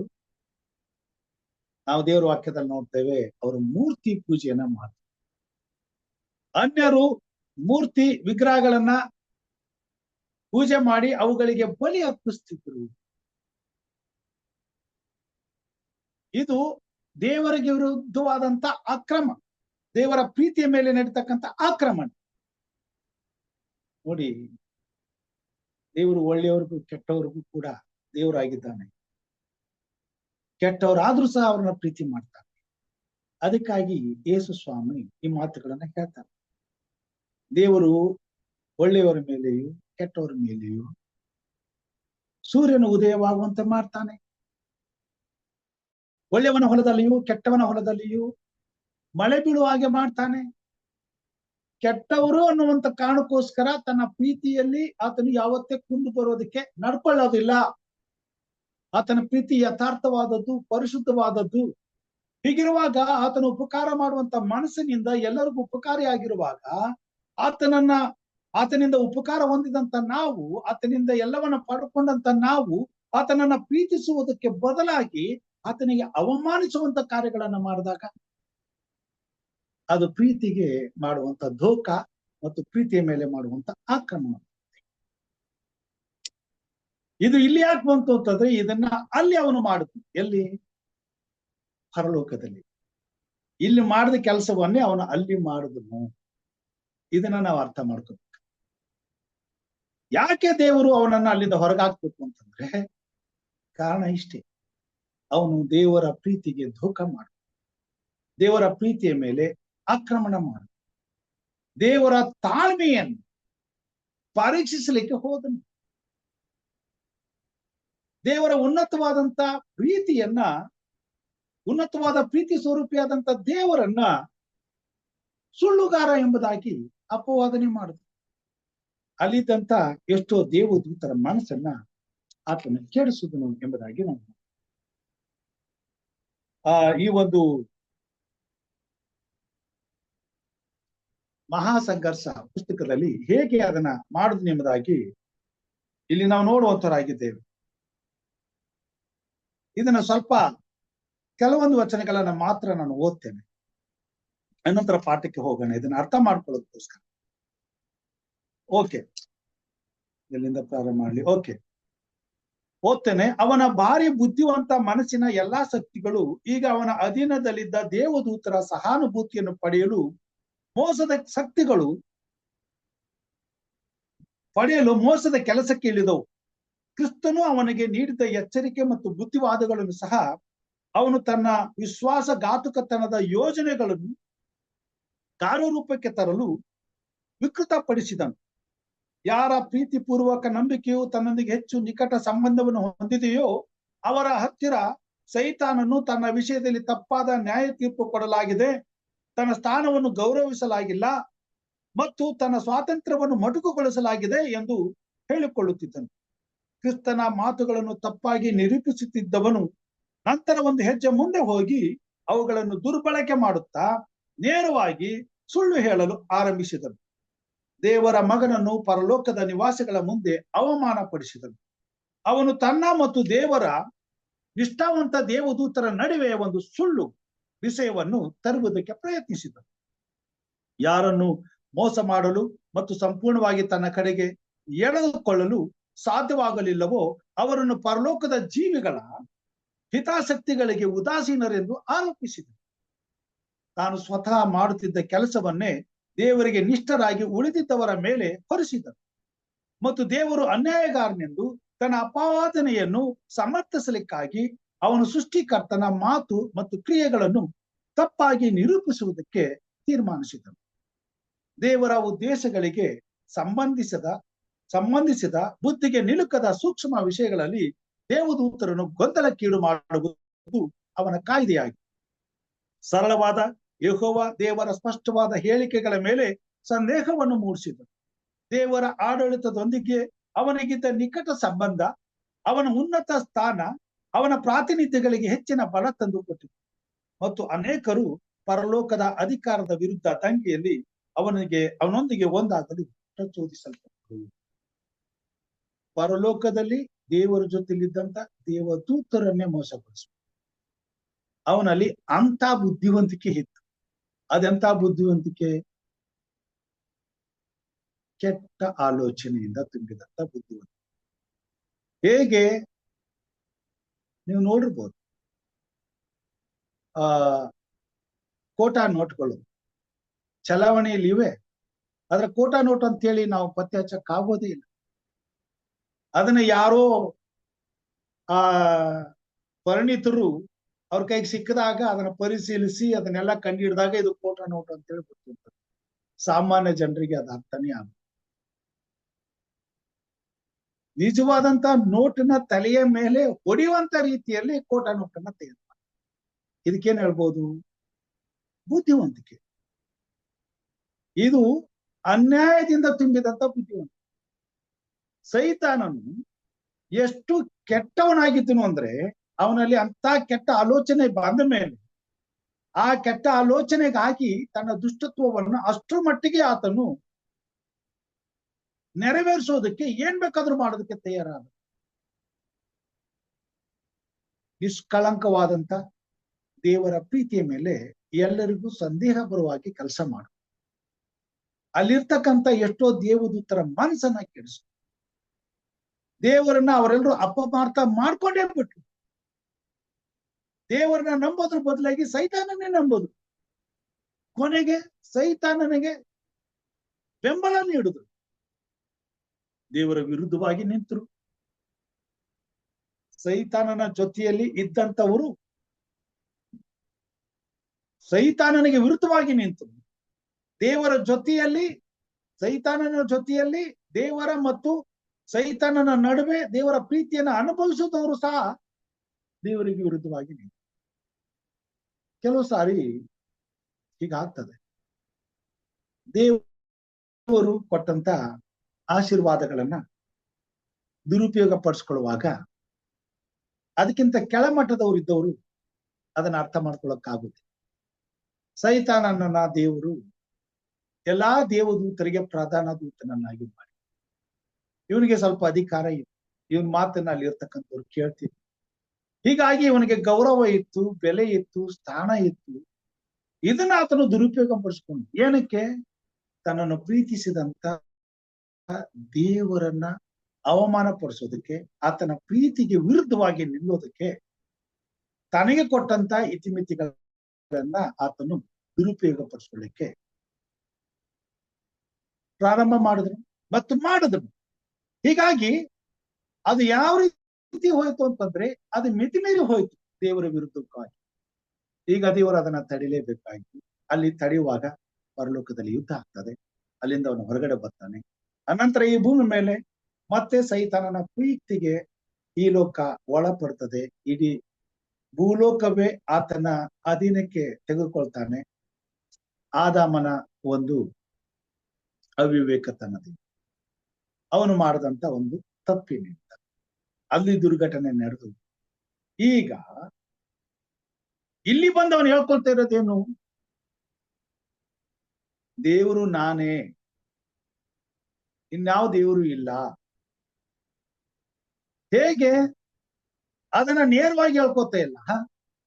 ದೇವರಿಗೆ ಕೊಡ್ಬೇಕಾದಂತ ಭಕ್ತಿಯನ್ನ, ಗೌರವವನ್ನ ಬೇರೆ ಕಡೆಗೆ ತಿಳಿಸಿ. ಯಾವ ರೀತಿ? ಯಾವುದಕ್ಕೆ ಮನುಷ್ಯನು ಭಯ ಪಡ್ತಿದ್ದ ಅವುಗಳನ್ನ ಅವನು ಆರಾಧನೆ ಮಾಡೋದಕ್ಕೆ ಸುಳ್ಳು ಬೋಧನೆಗಳನ್ನ ಮಾಡ ಮತ್ತು ಸುಳ್ಳು ಬೋಧನೆಗಳಿಂದ ಯಾವುದನ್ನ ಪ್ರೀತಿ ಮಾಡ್ತಿದ್ರು ಅವುಗಳನ್ನ ದೇವರನ್ನಾಗಿ ಮಾಡಿ. ಉದಾಹರಣೆಗೆ ಇವತ್ತು ನಾವು ನೋಡ್ತೇವೆ, ಸಂತರು ಒಳ್ಳೆಯ ಕಾರ್ಯಗಳನ್ನ ಮಾಡಿದವರು ಎಲ್ಲರೂ ಇಷ್ಟಪಡ್ತಾರೆ. ಇವತ್ತು ಎಷ್ಟೋ ಜನರು ಕೇವಲ ಒಂದು ನಟನೆಯನ್ನ ಮಾಡಿ ತೃಪ್ತಿಪಡಿಸಿದಂತೆ ಎಷ್ಟೋ ಜನರಿಗೆ ದೇವಸ್ಥಾನಗಳನ್ನ ಕಟ್ಟಿಕೊಂಡು ಆರಾಧನೆ ಮಾಡ್ತಾರೆ. ಪ್ರಜ್ಞಾಹೀನವಾದಂತ ಜನರನ್ನ ಹೇಗೆ ದುರ್ಬಳಕೆ ಮಾಡಿಕೊಂಡು ತನ್ನ ಮನಸ್ಸಿನ ದುರಿಚ್ಛೆಗಳನ್ನ ನೆರವೇರಿಸ್ಕೊಳ್ತಾ ಇದ್ದಾನೆ ಎಂಬುದನ್ನ ಅರ್ಥ ಮಾಡ್ಕೊಳ್ಬೇಕಾಗ್ತದೆ. ಇಲ್ಲಿ ನಾವು ನೋಡ್ತೇವೆ, ಇಸ್ರಾಯೇಲರು ಸೈತಾನನ ಕುಯುಕ್ತಿಗೆ ಒಳಗಾಗ್ತಾರೆ. ಸೈತಾನನ ಬಲೆಗೆ ಬಿದ್ದಂತ ಅನ್ಯ ಜನರ ಆರಾಧನೆಗೆ ಇವರು ವಿಧೇಯರಾಗ್ತಾರೆ. ಭೂಮ್ಯಾಕಾಶಗಳನ್ನ ಸೃಷ್ಟಿಸಿದಂತ ನಿತ್ಯನಾದಂತ ತಂದೆಯಾದ ಪರಾಕ್ರಮಿಶಾಲಿಯಾದ ದೇವರ ಮಕ್ಕಳಾಗಿ ಇವರನ್ನ ಅದ್ಭುತಕರವಾಗಿ ಆಶ್ಚರ್ಯಕರವಾಗಿ ಮಹತ್ಕಾರ್ಯಗಳನ್ನ ನಡೆಸಿ ಬಿಡಿಸಿ ಕರ್ಕೊಂಡು ಬಂದಂತ ದೇವರನ್ನ ಬಿಟ್ಟು ಎಲ್ಲಾ ವಿಷಯಗಳು ಗೊತ್ತಿದ್ರು ಸಹ ಅದನ್ನ ಮರೆತು ವಿಗ್ರಹಾರಾಧಕರಾಗ್ತಾರೆ. ಆ ರೀತಿ ಬಲೆಯನ್ನ ಸೈತಾನನು ಹೇಳ್ತಾರೆ. ಹೇಗೆ ನಾವು ನೋಡ್ತೇವೆ, ಸೈತಾನನು ತನಗಿದ್ದ ದೇವರು ಅವನಿಗೆ ಕೊಟ್ಟಿದ್ದಂತ ವರಗಳನ್ನು ಈ ಭೂಮಿ ಮೇಲೆ ಮಹತ್ಕಾರ್ಯಗಳನ್ನ ಮಾಡೋದಕ್ಕೆ ಉಪಯೋಗಿಸ್ತಾರೆ. ಮೋಸೆ ಇಸ್ರಾಯೇಲ್ ಐಗುಪ್ತ ದೇಶಕ್ಕೆ ಹೋಗಿ ಯೆಹೋವ ದೇವರ ಪ್ರತಿನಿಧಿಯಾಗಿ ಅವ್ರನ್ನ ಬಿಡಿಸ್ಕೊಂಡು ಬರುವಾಗ ದೇವರು ಹೇಳ್ತಾನೆ, ನಾನು ನಿನ್ ಜೊತೆಗಿರ್ತೀನಿ, ಹೋಗು. ಅವನು ಹೋಗ್ತಾನೆ, ಅಲ್ಲಿ ದೇವರು ಹೇಳ್ದ ಹಾಗೆ ಮಾಡ್ತಾನೆ, ಕೋಲನ್ನ ಬೀಸಾಕ್ತಾನೆ, ಅದನ್ನ ಮುಟ್ತಾನೆ, ಕೋಲಾಗ್ತದೆ, ಮಹತ್ಕಾರ್ಯವನ್ನ ಮಾಡ್ತಾನೆ. ಇಲ್ಲಿ ಇವನು ಮಹತ್ಕಾರ್ಯಗಳನ್ನ ಮಾಡಿದಾಗ ಫರೋಹನನ ಆಸ್ಥಾನದಲ್ಲಿ ಇದ್ದಂತ ಮಂತ್ರವಾದಿಗಳು ಏನ್ ಮಾಡ್ತಾರೆ? ಅವರು ಅದನ್ನೇ ಮಾಡ್ತಾರೆ. ಇದೇಗಾಯ್ತು? ದೇವರ ಬಳಿಯಲ್ಲಿ ಇದ್ದುಕೊಂಡು ಕಲಿತಂತ ವಿದ್ಯೆಯನ್ನ ದೇವರಿಗೆ ವಿರುದ್ಧವಾಗಿ ಉಪಯೋಗಿಸುವ. ದೇವನಾಮ ಸ್ತೋತ್ರ. ದೇವರಲ್ಲಿದ್ದಂತ ಎಲ್ಲಾ ವಿದ್ಯೆ ಇವನಿಗೆ ಗೊತ್ತಿಲ್ಲ. ಎಲ್ಲೋ ಸ್ವಲ್ಪ ಪ್ರೀತಿಯಿಂದ ಇವನಿಗೆ ಕೊಟ್ಟಂತ ಸ್ವಾತಂತ್ರ್ಯವನ್ನ, ಆ ಸ್ವಾತಂತ್ರ್ಯದಲ್ಲಿ ಇವನು ಕೆಲವೊಂದು ಸಂಗತಿಗಳನ್ನ ಪಡ್ಕೊಂಡವನಾಗಿದ್ದಾನೆ, ತಿಳ್ಕೊಂಡಿದ್ದಾನೆ. ಈಗ ಅದನ್ನ ಇಲ್ಲಿ ಉಪಯೋಗಿಸ್ತಾ ಇದ್ದಾನೆ. ಫರೋಹನನ ಹೃದಯ ಕಠಿಣ ಆಯ್ತದೆ, ದೇವರು ಚಿತ್ತಕ್ಕೆ ವಿರುದ್ಧವಾಗಿ ನಿಂತುಕೊಳ್ತಾನೆ. ಹಾಗೆ ಇಸ್ರಾಯೇಲ್ ಹೃದಯಗಳು ಕಠಿಣ ಆಗಿದೆ. ಮೂರ್ತಿ ಪೂಜೆಯ ಹಿಂದೆ ಇರುವಂತ ರಹಸ್ಯವನ್ನ, ಮರ್ಮವನ್ನ ಈ ಇಸ್ರಾಯೇಲ್ ಜನರು ಮರ್ತು ಬಿಟ್ಟಿದ್ದಾರೆ. ದೇವರನ್ನ ಪ್ರೀತಿ ಮಾಡೋದಕ್ಕೋಸ್ಕರವೇ ದೇವರು ಇವರಿಗಾಗಿ 10 ಆಜ್ಞೆಗಳನ್ನ ಕೊಟ್ಟಿದ್ದಾನೆ. ಆ 10 ಆಜ್ಞೆಗಳಲ್ಲಿ ಒಂದು ವಿಗ್ರಹಾರಾಧನೆ ಮಾಡಬಾರದು ಎಂಬುದಾಗಿ. ಅದನ್ನ ಮರ್ತಿದ್ದಾರೆ. ಈಗ ಅದನ್ನ ಮರೆತು ವಿಗ್ರಹಾರಾಧನೆ ಮಾಡ್ತಿದ್ದಾರೆ. ಇದಕ್ಕೆ ಕಾರಣ ಏನು? ಸೈತಾನನು ಮತ್ತೆ ಮತ್ತೆ ಇವರ ನಂಬಿಕೆ ಮೇಲೆ ಮಾಡಿದಂತ ಆಕ್ರಮಣದ ನಿಮಿತ್ತ ಇವರು ಶರಣರಾಗ್ಬಿಟ್ರು. ಸೈತಾನನ ಆವೇಶಕ್ಕೆ ಒಳಗಾದರು. ಅವನ ಮರಳುತನಕ್ಕೆ ಬಲಿಯಾದರು, ಕುರುಡರಾದರು, ಮತ್ತಿನಿಂದ ತುಂಬಿದ್ರು, ಅರಿವಿಲ್ಲದಂತೆ ನಡ್ಕೊಂಡ್ರು, ವಿಗ್ರಹಾರಾಧನೆ ಮಾಡಿದ್ರು. ಈಗ ಸ್ವಾಮಿ ಹಾಗೆ ಬಿಟ್ರೆ ಸೈತಾನನ್ನೇ ದೇವರಾಗ್ತಾನೆ. ಇವತ್ತು ಹಾಗೆ ನಡೆದಿದೆ. ಎಲ್ಲಾ ಕಡೆ ಸೈತಾನ್ನೇ ದೇವರಾಗಿದ್ದಾನೆ. ಸತ್ಯ ಎಲ್ಲೂ ಕೂಡ ಇವತ್ತು ಯಾವುದೇ ರೀತಿಯಾದಂತ ಬೆಲೆಗೆ ಕಾರಣ ಆಗ್ತಾ ಇಲ್ಲ. ಸತ್ಯ ಯಾರಿಗೂ ಬೇಡ, ನಗ್ತಾರೆ. ಸತ್ಯದ ವಿಷಯದಲ್ಲಿ ಹೇಳಕ್ ಹೋದ್ರೆ ನಗ್ತಾರೆ. ನಗೋದು ಬಿಡ್ಲಿ. ಸತ್ಯ ಇದೆ ಅಂತ ಹೇಳಕ್ ಹೋಗ್ರಿ, ಅವ್ರ ಪಿತ್ತ ನೆತ್ತಿಗೆ ಇರ್ತದೆ. ಸಿಟ್ಟು ಎಷ್ಟು ಬರ್ತದೆ ಅಂತಂದ್ರೆ ಅವ್ರ ಅಧಿಕಾರನ ಉಪಯೋಗಿಸಿ ನಮ್ಗೇನ್ ಬೇಕಾದ್ರೂ ಮಾಡ್ತಾರೆ. ಆ ಮಟ್ಟಕ್ಕೆ ಅದೇ ಸೈತಾನ ಕಾರ್ಯ. ಈಗ ದೇವರು ಈ ಸತ್ಯವನ್ನ ಸತ್ಯ ದೇವರಾದಂತ ತನ್ನನ್ನ ಪ್ರಚಾರ ಪಡಿಸ್ಕೊಳ್ಳೇಬೇಕು, ತಿಳಿಸ್ಲೇಬೇಕು. ಇಲ್ಲ ಅಂತಂದ್ರೆ ಈ ಭೂಮಿ ಮೇಲೆ ಒಬ್ರು ಕೂಡ ಉಳಿಯೋದಿಲ್ಲ. ಸೈತಾನನ ಕುಯುಕ್ತಿಗೆ ಬಲಿಯಾಗಿ ಎಲ್ರು ನಾಶ ಮಾಡ್ಬೇಕು. ಹೀಗಿರೋದ್ರಿಂದ ಇಸ್ರೇಲರನ್ನ ಪ್ರೀತಿಸಿದಂತ ದೇವರು ಅವರನ್ನ ಉಳಿಸ್ಕೊಳ್ಳೋದಕ್ಕೋಸ್ಕರ ಎಲೀಯನನ್ನ ಕಳಿಸಿ ಕರ್ಕೊಂಬ ಅವ್ರನ್ನ. ನಿಜವಾದ ದೇವ್ರು ಯಾರಂತ ಹೇಳಿ ತೋರಿಸ್ತೀನಿ. ಅವ್ರು 400 ಮಂದಿ ಇದ್ದಾರಲ್ಲ, ನೀನ್ ಒಬ್ಬನೇ ಇದೆಯಲ್ಲ, ಹೋಗು. ಅಲ್ಲಿ ಎಲೀಯನು ಬರ್ತಾನೆ, ಧೈರ್ಯವಾಗಿ ನಿಂತ್ಕೊಳ್ತಾನೆ. ಈ ಕೊನೆ ಕಾಲದಲ್ಲಿ ಪ್ರಿಯರೇ, ದೇವರ ನಡೆಸುವಿಕೆಯನ್ನ ಅನುಭವಿಸ್ತಿರ್ತಕ್ಕಂಥ ನಾವು ದೇವರು ಕೊಟ್ಟುವಂತ ಈ ಸತ್ಯಕ್ಕೆ ನಾವು ನೇರವಾಗಿ ದೇವರ ಮಹಿಮೆಗಾಗಿ, ದೇವರ ಘನತೆಗಾಗಿ ನಿಂತ್ಕೊಳ್ಬೇಕಾಗ್ತದೆ. ಸೃಷ್ಟಿಕರ್ತನಾದಂತ ದೇವರು ನಿಜವಾದ ದೇವರು ಇವತ್ತನ ಈ ಭೂಮಿ ಮೇಲೆ ಸಾಬೀತು ಮಾಡೋದಕ್ಕೋಸ್ಕರವೇ ಇವತ್ತು ನಮ್ಮನ್ನ ದೇವರು ಆರಿಸ್ಕೊಂಡಿದ್ದಾನೆ. ಈ ಪಾಠವನ್ನ ಕಲಿಯೋದಕ್ಕೆ ನಮ್ಗೆ ಅವಕಾಶ ಮಾಡಿಕೊಟ್ಟಿದ್ದಾನೆ. ಎಲೀಯನು ಮಾಡ್ದ ಹಾಗೆ ಇವತ್ತು ನಾವು ಕೂಡ ಮಾಡ್ಬೇಕಾಗಿದೆ. ಯಾಕಂತಂದ್ರೆ ಎಲೀಯನ ಜೊತೆಯಲ್ಲಿದ್ದಂತ ಕಾರ್ಯ ಮಾಡಿದಂತ ದೇವರು ನಮ್ಮ ಜೊತೆಯಲ್ಲಿ ಭೂಮಿ ಮೇಲೆ ಕೆಲಸ ಮಾಡುವಂತನಾಗಿದ್ದಾನೆ, ಕಾರ್ಯ ಮಾಡುವಂತನಾಗಿದ್ದಾನೆ. ಯೇಸು ಸ್ವಾಮಿ ಅದನ್ನೇ ಹೇಳಿದ್ರು, ನನ್ನನ್ನು ನಂಬುವವನು ನನಗಿಂತಲೂ ಹೆಚ್ಚಾದ ಮಹತ್ ಕಾರ್ಯಗಳನ್ನ ಮಾಡ್ತಾನೆ. ಸಮಯ ಬಂದಿದೆ, ದೇವರ ಕೈಗೆ ನಮ್ಮನ್ನು ಒಪ್ಪಿಸಿಕೊಟ್ಟು ಧೈರ್ಯದಿಂದ ಕರ್ತನಿಗಾಗಿ ನಿಲ್ಲಬೇಕಾಗ್ತದೆ. ಸತ್ಯಾಸತ್ಯಗಳನ್ನ ಜನರಿಗೆ ಅರ್ಥ ಮಾಡ್ಕೊಳ್ಬೇಕಾಗ್ತದೆ. ದೇವರ ಪ್ರೀತಿಯನ್ನು ಉಳಿಸ್ಕೊಳ್ಳೋದಕ್ಕೆ ಇರುವಂತ ಕಾನೂನುಗಳೇನು, ಅದಕ್ಕೆ ನಾವು ಹೇಗೆ ಒಡಂಬಟ್ಟಿದ್ದೇವೆ, ದೇವರ ನಮ್ಮ ನಡುವೆ ಎಂತ ಒಪ್ಪಂದಗಳಿವೆ, ಅವುಗಳನ್ನ ನಾವು ಯಾಕೆ ಪಾಲಿಸಬೇಕು, ಈ ಎಲ್ಲ ಸತ್ಯವನ್ನ ಜನರಿಗೆ ಅರ್ಥ ಮಾಡ್ಕೊಡ್ಬೇಕಾಗಿದೆ. ನಾವು ನೋಡ್ತೇವೆ, ಅವರೊಂದು ಹೋರಿಯನ್ನ ತಕೊಂಡ್ಬರ್ಲಿ, ನನಗೊಂದು ಹೋರಿಯನ್ನು ಕೊಡ್ಲಿ, ಅವ್ರ ದೇವರನ್ನ ಆರಾಧನೆ ಮಾಡ್ಲಿ, ನಾನು ನನ್ನ ದೇವರ ಹೆಸರಿನಲ್ಲಿ ಪ್ರಾರ್ಥನೆ ಮಾಡ್ತೇನೆ. ಅವರು ಸಾಯಂಕಾಲ ತನಕ ಸಮಯ ಸಿಗ್ತದೆ, ಕಥೆಯಲ್ಲಿ ನಾವು ನಮ್ಮೆಲ್ರಿಗೂ ಗೊತ್ತು. ಅವ್ರು ಏನ್ ಮಾಡ್ಕೊಂಡ್ರು ಕೂಡ ಉತ್ತರ ಬರಲಿಲ್ಲ.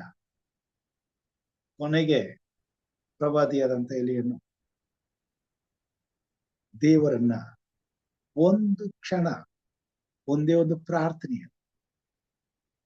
ಮಾಡಿದಾಗ ಆಕಾಶದಿಂದ ಬೆಂಕಿ ಬಿದ್ದು ಆ ಯಜ್ಞ ವೇದಿಯನ್ನು, ಅದರಿಗೆ ತುಂಬಿಸಿದ್ದಂತ ನೀರನ್ನು ಸುಟ್ಟು ಬೂದಿ ಮಾಡುತ್ತದೆ.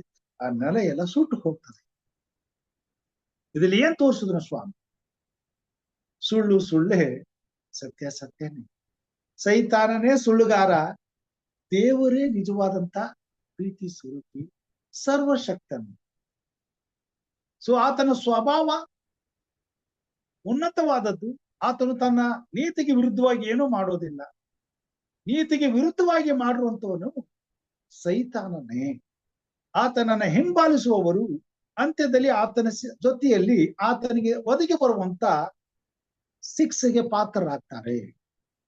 ಈ ವಿಷಯವನ್ನ ಅಲ್ಲಿ ಸಾಬೀತು ಮಾಡ್ತಾರೆ. ಇಸ್ರೇಲರಿಗೆ ಮಾತ್ರವಲ್ಲ, ಈ ಕೊನೆ ಕಾಲದಲ್ಲಿ ಜೀವಿಸುವಂತ ನಮ್ಮ ಮುಖಾಂತರವೂ ಸಹ ಈ ಲೋಕಕ್ಕೆ ಅದನ್ನ ಸಾಬೀತು ಮಾಡ್ತಾರೆ. ಕಾಲ ಕಾಲಕ್ಕೂ ಅದನ್ನ ಮಾಡ್ತಾ ಬಂದಿದ್ದ.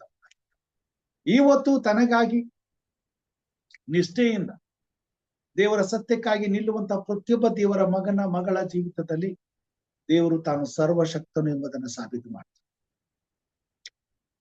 ನಾವು ದೇವರ ಈ ನಿಯಮಗಳನ್ನು, ನಮ್ಮ ಮತ್ತು ದೇವರ ನಡುವೆ ಆಗಿರುವಂತ ಒಪ್ಪಂದವನ್ನು ಈ ಲೋಕಕ್ಕೆ ಸಾರಿ ತಿಳಿಸಬೇಕಾಗಿದೆ.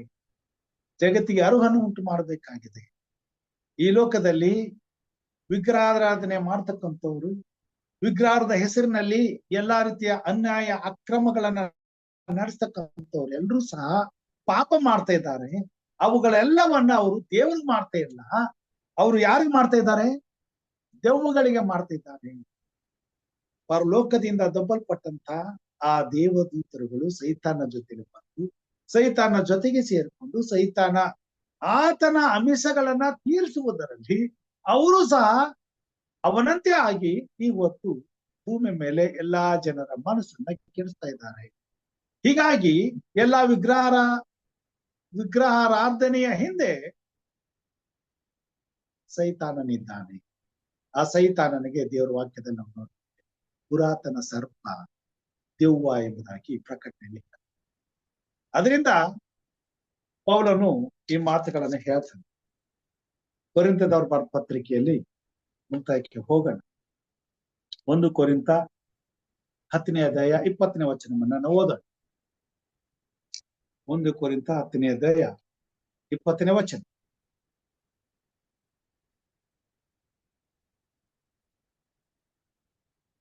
ಓಕೆ, ನಾನು ಓದ್ತೇನೆ. ಆದರೆ ಅನ್ಯ ಜನರು ತಾವು ಅರ್ಪಿಸುವ ಬಲಿಗಳನ್ನು ದೇವರಿಗಲ್ಲ ದೆವ್ವಗಳಿಗೆ ಅರ್ಪಿಸುತ್ತಾರೆಂದು ನನ್ನ ಅಭಿಪ್ರಾಯವು. ನೀವು ದೆವ್ವಗಳೊಡನೆ ಭಾಗಿಗಳಾಗಿರಬೇಕೆಂಬುದು ನನ್ನ ಇಷ್ಟವಲ್ಲ. ಈ ಮಾತು ಒಂದು ವಾಕ್ಯ ಹೇಳ್ತದೆ, ಅನ್ಯ ಜನರು ವಿಗ್ರಹಾರಾಧನೆ ಮಾಡುವಾಗ ಆ ಆರಾಧನೆಯನ್ನ ಅನುಭವಿಸುವಂತವನು ಸೈತಾನ, ಅಂದ್ರೆ ದೆವ್ವ. ಈ ಭೂಮಿ ಮೇಲೆ ದೇವರ ಹೆಸರಿನಲ್ಲಿರ್ತಕ್ಕಂಥ ದೇವರಿಗೆ ಸಲ್ಲಿಸಬೇಕಾದಂತ ಆರಾಧನೆಯನ್ನ ಸೈತಾನನೆಂಬ ದೆವ್ವ ಅನುಭವಿಸ್ತಾ ಇದ್ದಾನೆ. ಸೈತಾನನನ್ನ ದೆವ್ವಕ್ಕೆ ಹೋಲಿಸ. ಆದುದರಿಂದ ಸೈತಾನನು ದೆವ್ವದ ಹಾಗೆ ಈ ಭೂಮಿ ಮೇಲೆ ತನ್ನನ್ನು ಆರಾಧನೆ ಮಾಡಿಸ್ಕೊಳ್ಳುವಂತವ್ರು ಎಲ್ರಿಗೂ ಸಹ ತನ್ನ ಎಲ್ಲ ಕೆಟ್ಟ ಬುದ್ಧಿಯನ್ನ ಕಲಿಸ್ತಾ ಇದ್ದಾನೆ.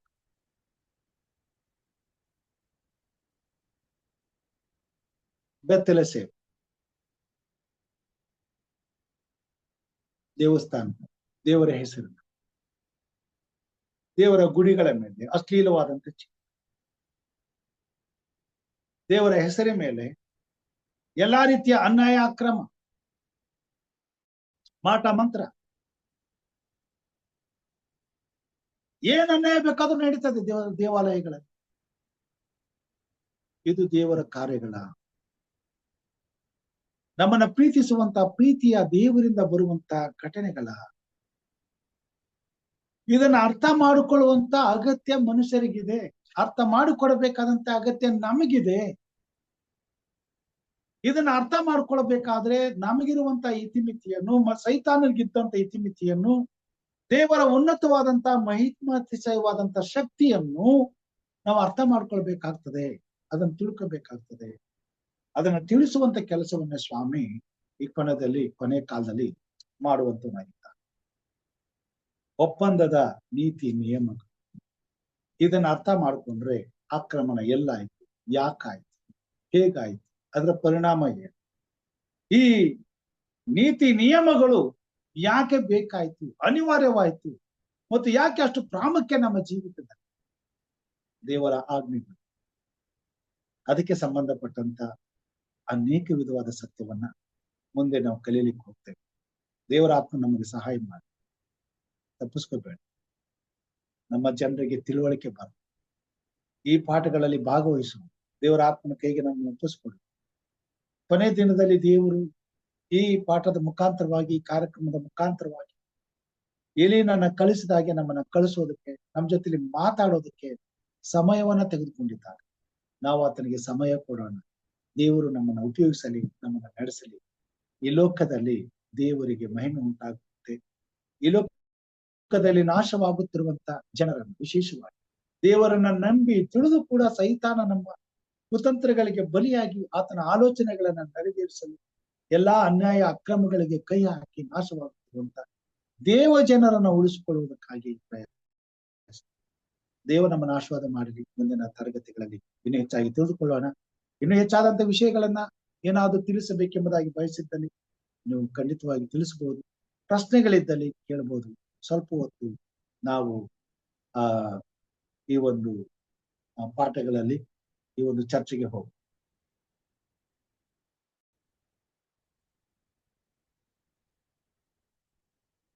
ಇಲ್ಲವಾದಲ್ಲಿ ನಾವು ಮುಕ್ತಾಯದ ಪ್ರಾರ್ಥನೆಗೆ ಹೋಗೋಣ.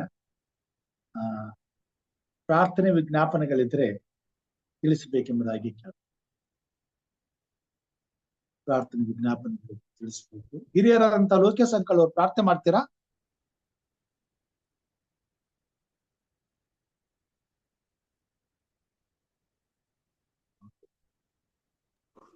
ಅಷ್ಟೇ, ಪ್ರಾರ್ಥನೆ ಮಾಡ್ತೀರಾ? ಹೇಳಿ ನೀವು ಫಸ್ಟ್. ಮಾಡ್ತೀನಿ ಫಸ್ಟ್.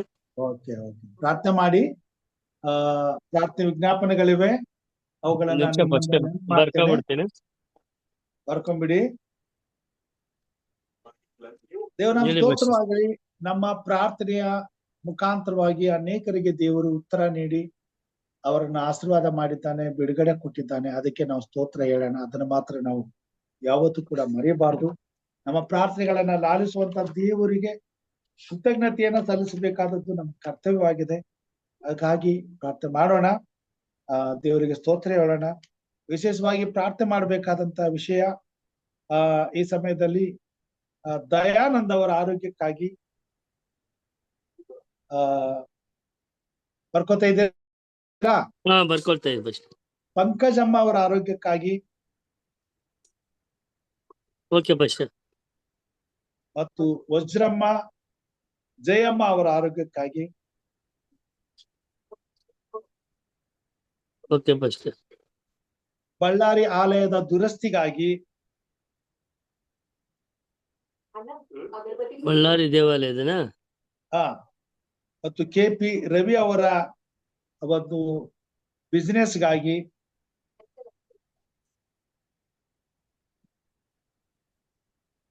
Okay first. PUC ಪರೀಕ್ಷೆ ಬರೆಯುತ್ತಿರುವಂತ ಮಕ್ಕಳಿಗಾಗಿ ಪ್ರಾರ್ಥನೆ. ನಮ್ಮ ಮನೆವೇನು ಹೇಳಿದಿರಾ? ನಿಮ್ಮ ಮನವಿಯನ್ನು ಹೇಳಿದ್ದೇವೆ. ಫೋನ್ ಬಂತು, ಹಾಗಾಗಿ ಸರಿ ಸರಿ ಖಂಡಿತವಾಗಿ ಹೇಳಿದ್ದೇವೆ.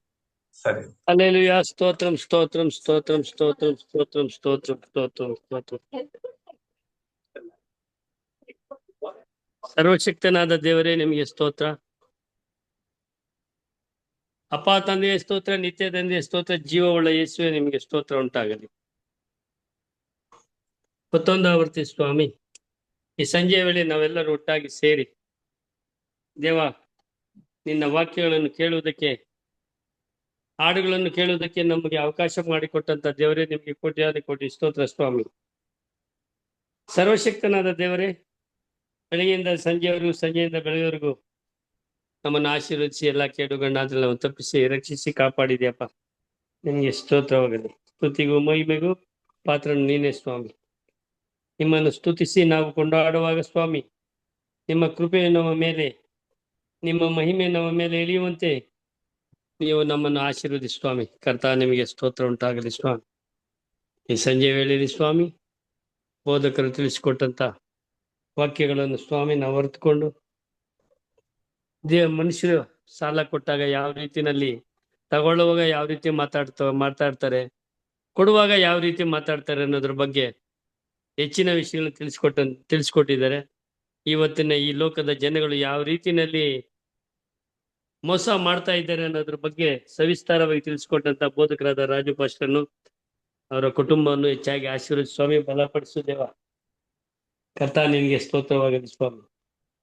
ಎಲ್ಲಿ ಇಬ್ರು ಮೂವರು ಸೇರಿ ಬಂದು ನಿನ್ನನ್ನು ನೆನೆಸಿದಾಗ ಸ್ವಾಮಿ ನಾ ಬರುವೆ ಎಂಬುದನ್ನು ಹೇಳಿದಂತ ದೇವರೇ ನಿಮಗೆ ಸ್ತೋತ್ರ ಸ್ವಾಮಿ. ನಿಮಗೆ ಹೌದು ಕರ್ತ, ನಾವು ನಿಮ್ಮಲ್ಲಿ ಮೊರೆ ಇಟ್ಟು ಬೇಡಿದಾಗ ನಮ್ಮ ಕೂಗನ್ನು ಲಾಲಿಸುವಂತ ದೇವರು ನೀವು ಸ್ವಾಮಿ.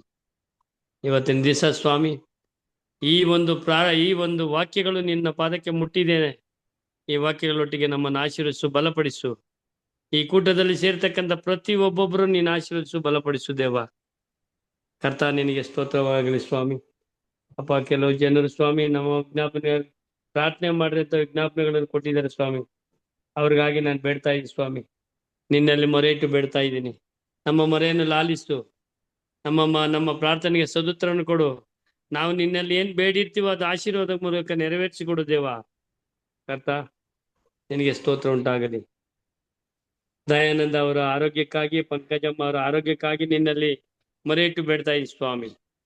ಈ ಮಕ್ಕಳಿಗೆ ಏನು ಸಮಸ್ಯೆ ಇದೆ ನೀನು ಬಲ್ಲವನಾಗಿದೆಯಪ್ಪ. ಕರ್ತ ಇದರಿಂದ ಬಿಡುಗಡೆ ಕೊಡು ಸ್ವಾಮಿ. ನೀನು ಬಿಡುಗಡೆ ಕೊಟ್ಟಾಗ ಸ್ವಾಮಿ, ಅವರು ನಿನ್ನನ್ನು ಅರ್ಥಕೊಂಡು ದೇವರು ನಮ್ಗೆ ಅದ್ಭುತ ಮಾಡಿದ್ದಾರೆ ಅಂತ ತಿಳಿದು ದೇವ ನಿನ್ನ ವಾಕ್ಯಗಳನ್ನು ಕಲಿತು ಸ್ವಾಮಿ, ಅವರು ಆರೋಗ್ಯವಾಗಿ ನಡೆಯುವಂತೆ ನೀನು ಅವರನ್ನು ಆಶೀರ್ವದಿಸು, ಬಲಪಡಿಸು ದೇವ. ನಿನಗೆ ಸ್ತೋತ್ರ ಉಂಟಾಗಲಿ ಸ್ವಾಮಿ. ವಜ್ರಮ್ಮ ಅವರ ಕಣ್ಣಿನೋಗಾಗಿ ಸ್ವಾಮಿ, ನಾನು ನಿನ್ನೆಲ್ಲ ಮೊರೆ ಇಟ್ಟು ಬೇಡ್ತಾ ಇದ್ದೀನಿ ಸ್ವಾಮಿ. ಆ ಮಗಳನ್ನು ಮುಟ್ಟು. ಆ ಕಣ್ಣಿನ ಸಮಸ್ಯೆಗಳು ಏನಾಗಿದೆ ಅಂತ ನಿನಗೆ ಗೊತ್ತಿದೆ ಸ್ವಾಮಿ. ದೃಷ್ಟಿ ಕೊಟ್ಟಂತ ದೇವರು ನೀವು ಸ್ವಾಮಿ. ಇವತ್ತು ದಿವಸ ದೃಷ್ಟಿಗೆ ಏನ್ ಸಮಸ್ಯೆ ಆಗಿದೆ ಬಲ್ಲವನಾಗಿದೆಯಪ್ಪ. ಕರ್ತ, ಈ ಕ್ಷಣದಲ್ಲಿ ಅವರನ್ನು ಮುಟ್ಟಿ ಆ ಆ ಸಮಸ್ಯೆದಲ್ಲಿ ಏನ್ ನೋವಿದೆಯಾ ನೀನು ಸ್ವಾಮಿ, ಈ ಕ್ಷಣದಲ್ಲಿ ನೀನು ವಾಸಿ ಮಾಡಪ್ಪ. ಜಯಮ್ಮರ ಆರೋಗ್ಯಕ್ಕಾಗಿ ಬೇಡ್ತಾ ಇದ್ದ ಸ್ವಾಮಿ. ಆ ಮಗಳನ್ನು ಮುಟ್ಟು ಸ್ವಾಮಿ. ಆ ಮಗಳಲ್ಲಿರೋ ಏನು ಸಮಸ್ಯೆಗಳಿದೆ ನೀನು ತಿಳಿದವನಾಗಿದೆ ಸ್ವಾಮಿ. ಅವರಿಗೆ ಹೆಚ್ಚಿನ ಆರೋಗ್ಯ ಭಾಗ್ಯವನ್ನು ಕೊಟ್ಟು ಸ್ವಸ್ಥ ಮಾಡಿ ಅವರನ್ನು ಆಶೀರ್ವಿಸಿ ನಡೆಸು ಸ್ವಾಮಿ. ಕರ್ತ, ನಿನಗೆ ಸ್ತೋತ್ರವಾಗಲಿ ಸ್ವಾಮಿ. ಅಪ್ಪ ತಂದೆ, KP ರವಿ ಅವರ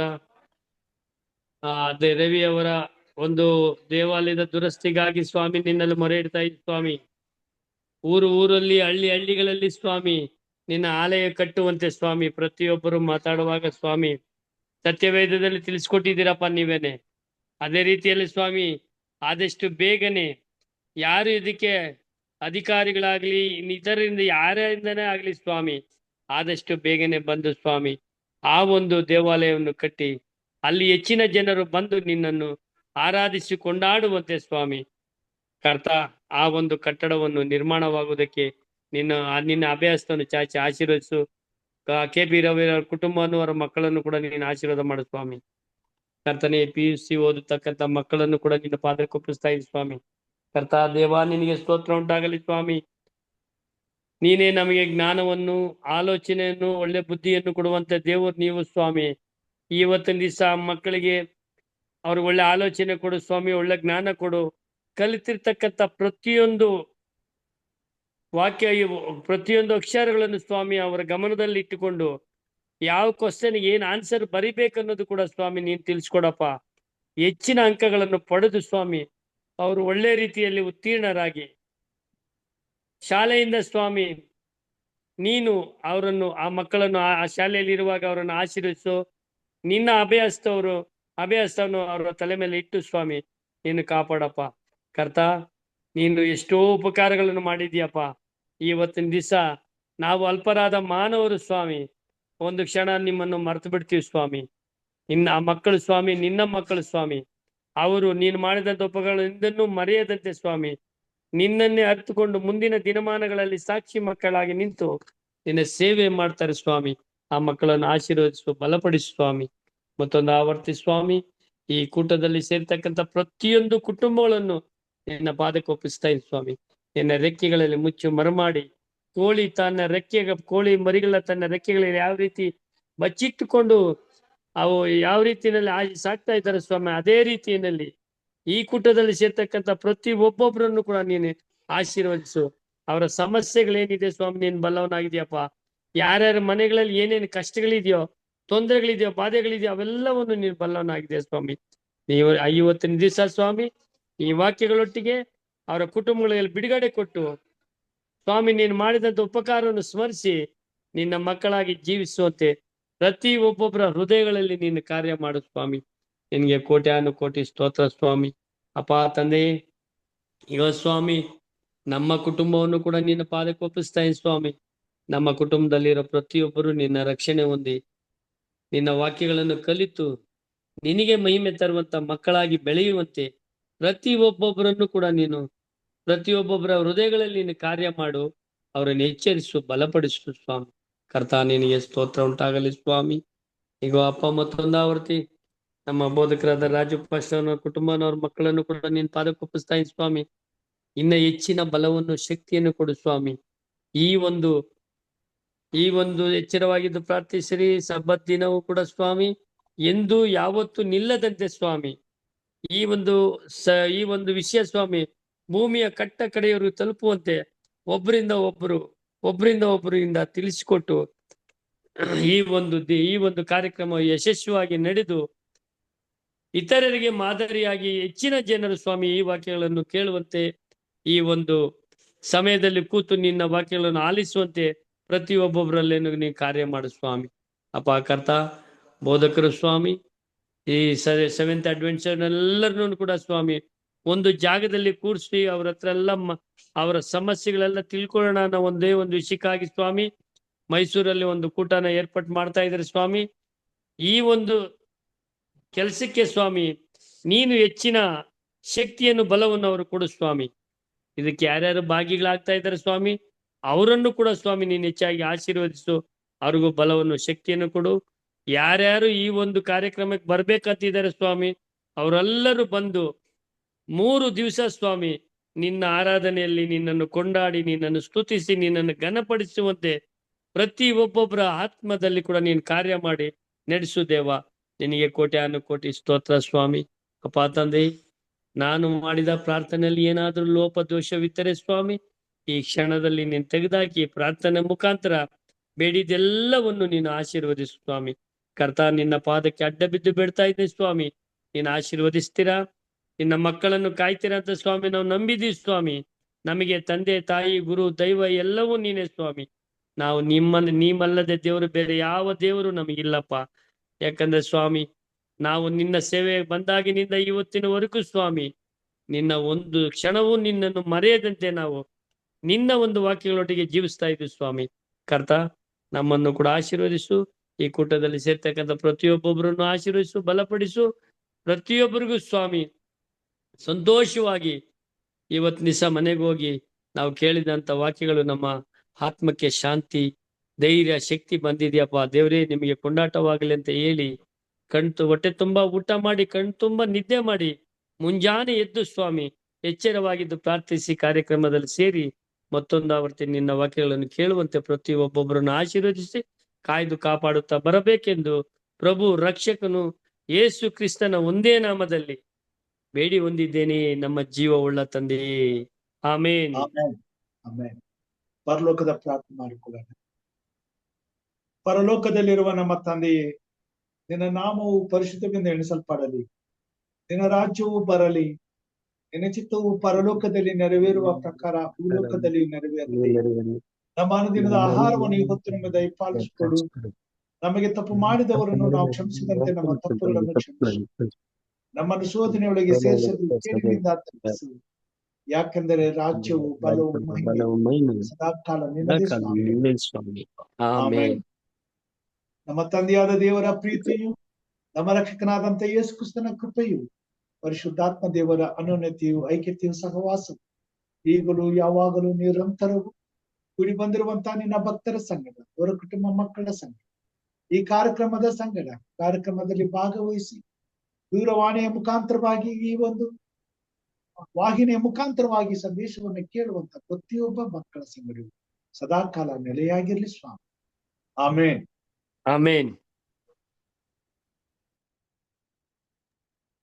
ದೇವರ ಸ್ತೋತ್ರವಾಗಲಿ. ದೇವರ ಉನ್ನತವಾದ ಕೃಪೆಯಿಂದ ದೇವರು ನಮ್ಮನ್ನು ನಡೆಸಿದ್ದಾರೆ, ಆಶೀರ್ವದಿಸಿದ್ದಾರೆ. ಈ ದಿನ ವಿಶೇಷವಾಗಿ ಆರಂಭದ ಪ್ರಾರ್ಥನೆ ಮಾಡಿದಂತ ಹಿರಿಯರಾದಂತ ಹೇಮಲತಾ ಭಕ್ತರಾಜಮ್ಮ ಅವರಿಗೆ ವಂದನೆಗಳನ್ನು ಸಲ್ಲಿಸ್ತೇನೆ. ವಿಶೇಷ ಗೀತೆಯನ್ನ ಹಾಡಿದಂತ ಸಹೋದರಿ ವರಲಕ್ಷ್ಮಿ ಅವರಿಗೆ ವಂದನೆಗಳನ್ನ ಸಲ್ಲಿಸ್ತೇನೆ. ಮುಕ್ತಾಯದ ಪ್ರಾರ್ಥನೆ ಮಾಡಿದಂತ ಹಿರಿಯರಾದಂತ ಲೋಕೇಶ್ ಅಂಕಲ್ ಅವರಿಗೆ ವಂದನೆಗಳನ್ನು ಸಲ್ಲಿಸ್ತೇನೆ. ಕೂಡಿ ಬಂದಂತ ತಮ್ಮೆಲ್ಲರಿಗೂ ವಂದನೆಗಳನ್ನು ಸಲ್ಲಿಸ್ತೇನೆ. ಈ ಕಾರ್ಯಕ್ರಮಕ್ಕಾಗಿ ಪ್ರಾರ್ಥನೆ ಮಾಡ್ರಿ. ಎಲ್ರು ಪ್ರಾರ್ಥನೆ ಮಾಡ್ತಾ ಇದ್ದೀರಾ, ಧನ್ಯವಾದಗಳನ್ನು ಸಲ್ಲಿಸ್ತೇನೆ. ಇನ್ನೂ ಹೆಚ್ಚಿನ ಬಲವಾಗಿ ಪ್ರಾರ್ಥನೆ ಮಾಡೋಣ. ಈ ಕಾರ್ಯಕ್ರಮ ಇನ್ನೂ ಹೆಚ್ಚಿನ ರೀತಿಯಲ್ಲಿ ದೇವರಿಗೆ ಮಹಿಮೆ ತರುವ ಹಾಗೆ, ದೇವರ ಸಭೆಗೆ, ಜನರಿಗೆ, ದೇವರ ಮಕ್ಕಳಿಗೆ ಉಪಯೋಗ ಆಗುವಂತೆ ದೇವರ ಕಾರ್ಯ ಮಾಡ್ಲಿ, ನಮ್ಮನ್ನೆಲ್ಲರನ್ನು ಉಪಯೋಗಿಸಲಿ ಎಂಬುದಾಗಿ ಕೇಳ್ಕೊಳ್ತಾ, ದೇವರು ರಾತ್ರಿ ನಮ್ಮೆಲ್ಲರನ್ನ ಪರಾಮರ್ಶಿ ಸುಖನಿದ್ರೆ ಕೊಟ್ಟು ಮತ್ತೆ ಬೆಳಗ್ಗೆ ಸಂತೋಷದಿಂದ ಎದ್ದು ಆತನ ಕೃಪಾ ಸನ್ನಿಧಾನಕ್ಕೆ ಕೂಡಿ ಬರುವ ಹಾಗೆ ಸಹಾಯ ಮಾಡ್ಲಿ ಎಂಬುದಾಗಿ ಪ್ರಾರ್ಥಿಸುತ್ತಾ ಎಲ್ಲರನ್ನ ಕರ್ತನ ಕೃಪಾಸ್ತಕ್ಕೆ ಒಪ್ಪಿಸ್ತೇನೆ. ದೇವರು ನಮ್ಮೆಲ್ಲರನ್ನ ಆಶೀರ್ವಾದ ಮಾಡಿ. ಧನ್ಯವಾದ ಬೋಧಕರೇ. ಧನ್ಯವಾದಗಳು. ತಿಳಿಸ್ಕೊಟ್ಟಿದ್ರ ಮತ್ತು ನಿಮ್ಮ ಕುಟುಂಬ, ನಿಮ್ಮ ಸೇವೆ ದೇವರು ಹೆಚ್ಚಾಗಿ ಆಶೀರ್ವದಿಸಲಿ, ನಿಮ್ಮ ಎಲ್ಲ ಆಸೆಗಳನ್ನು ಈಡೇರಿಸಲಿ ಅಂತ ದೇವರಲ್ಲಿ ಬೇಡ್ತೇನೆ. ಆಮೇನ್. ಆಮೇನ್. ಎಲ್ಲ ಕೂಡಿ ಬಂದರೆ ಎಲ್ಲರಿಗೂ ಧನ್ಯವಾದ ಮತ್ತು ಶುಭರಾತ್ರಿ. ಶುಭರಾತ್ರಿ ನಿಮಗೂ ಕೂಡ.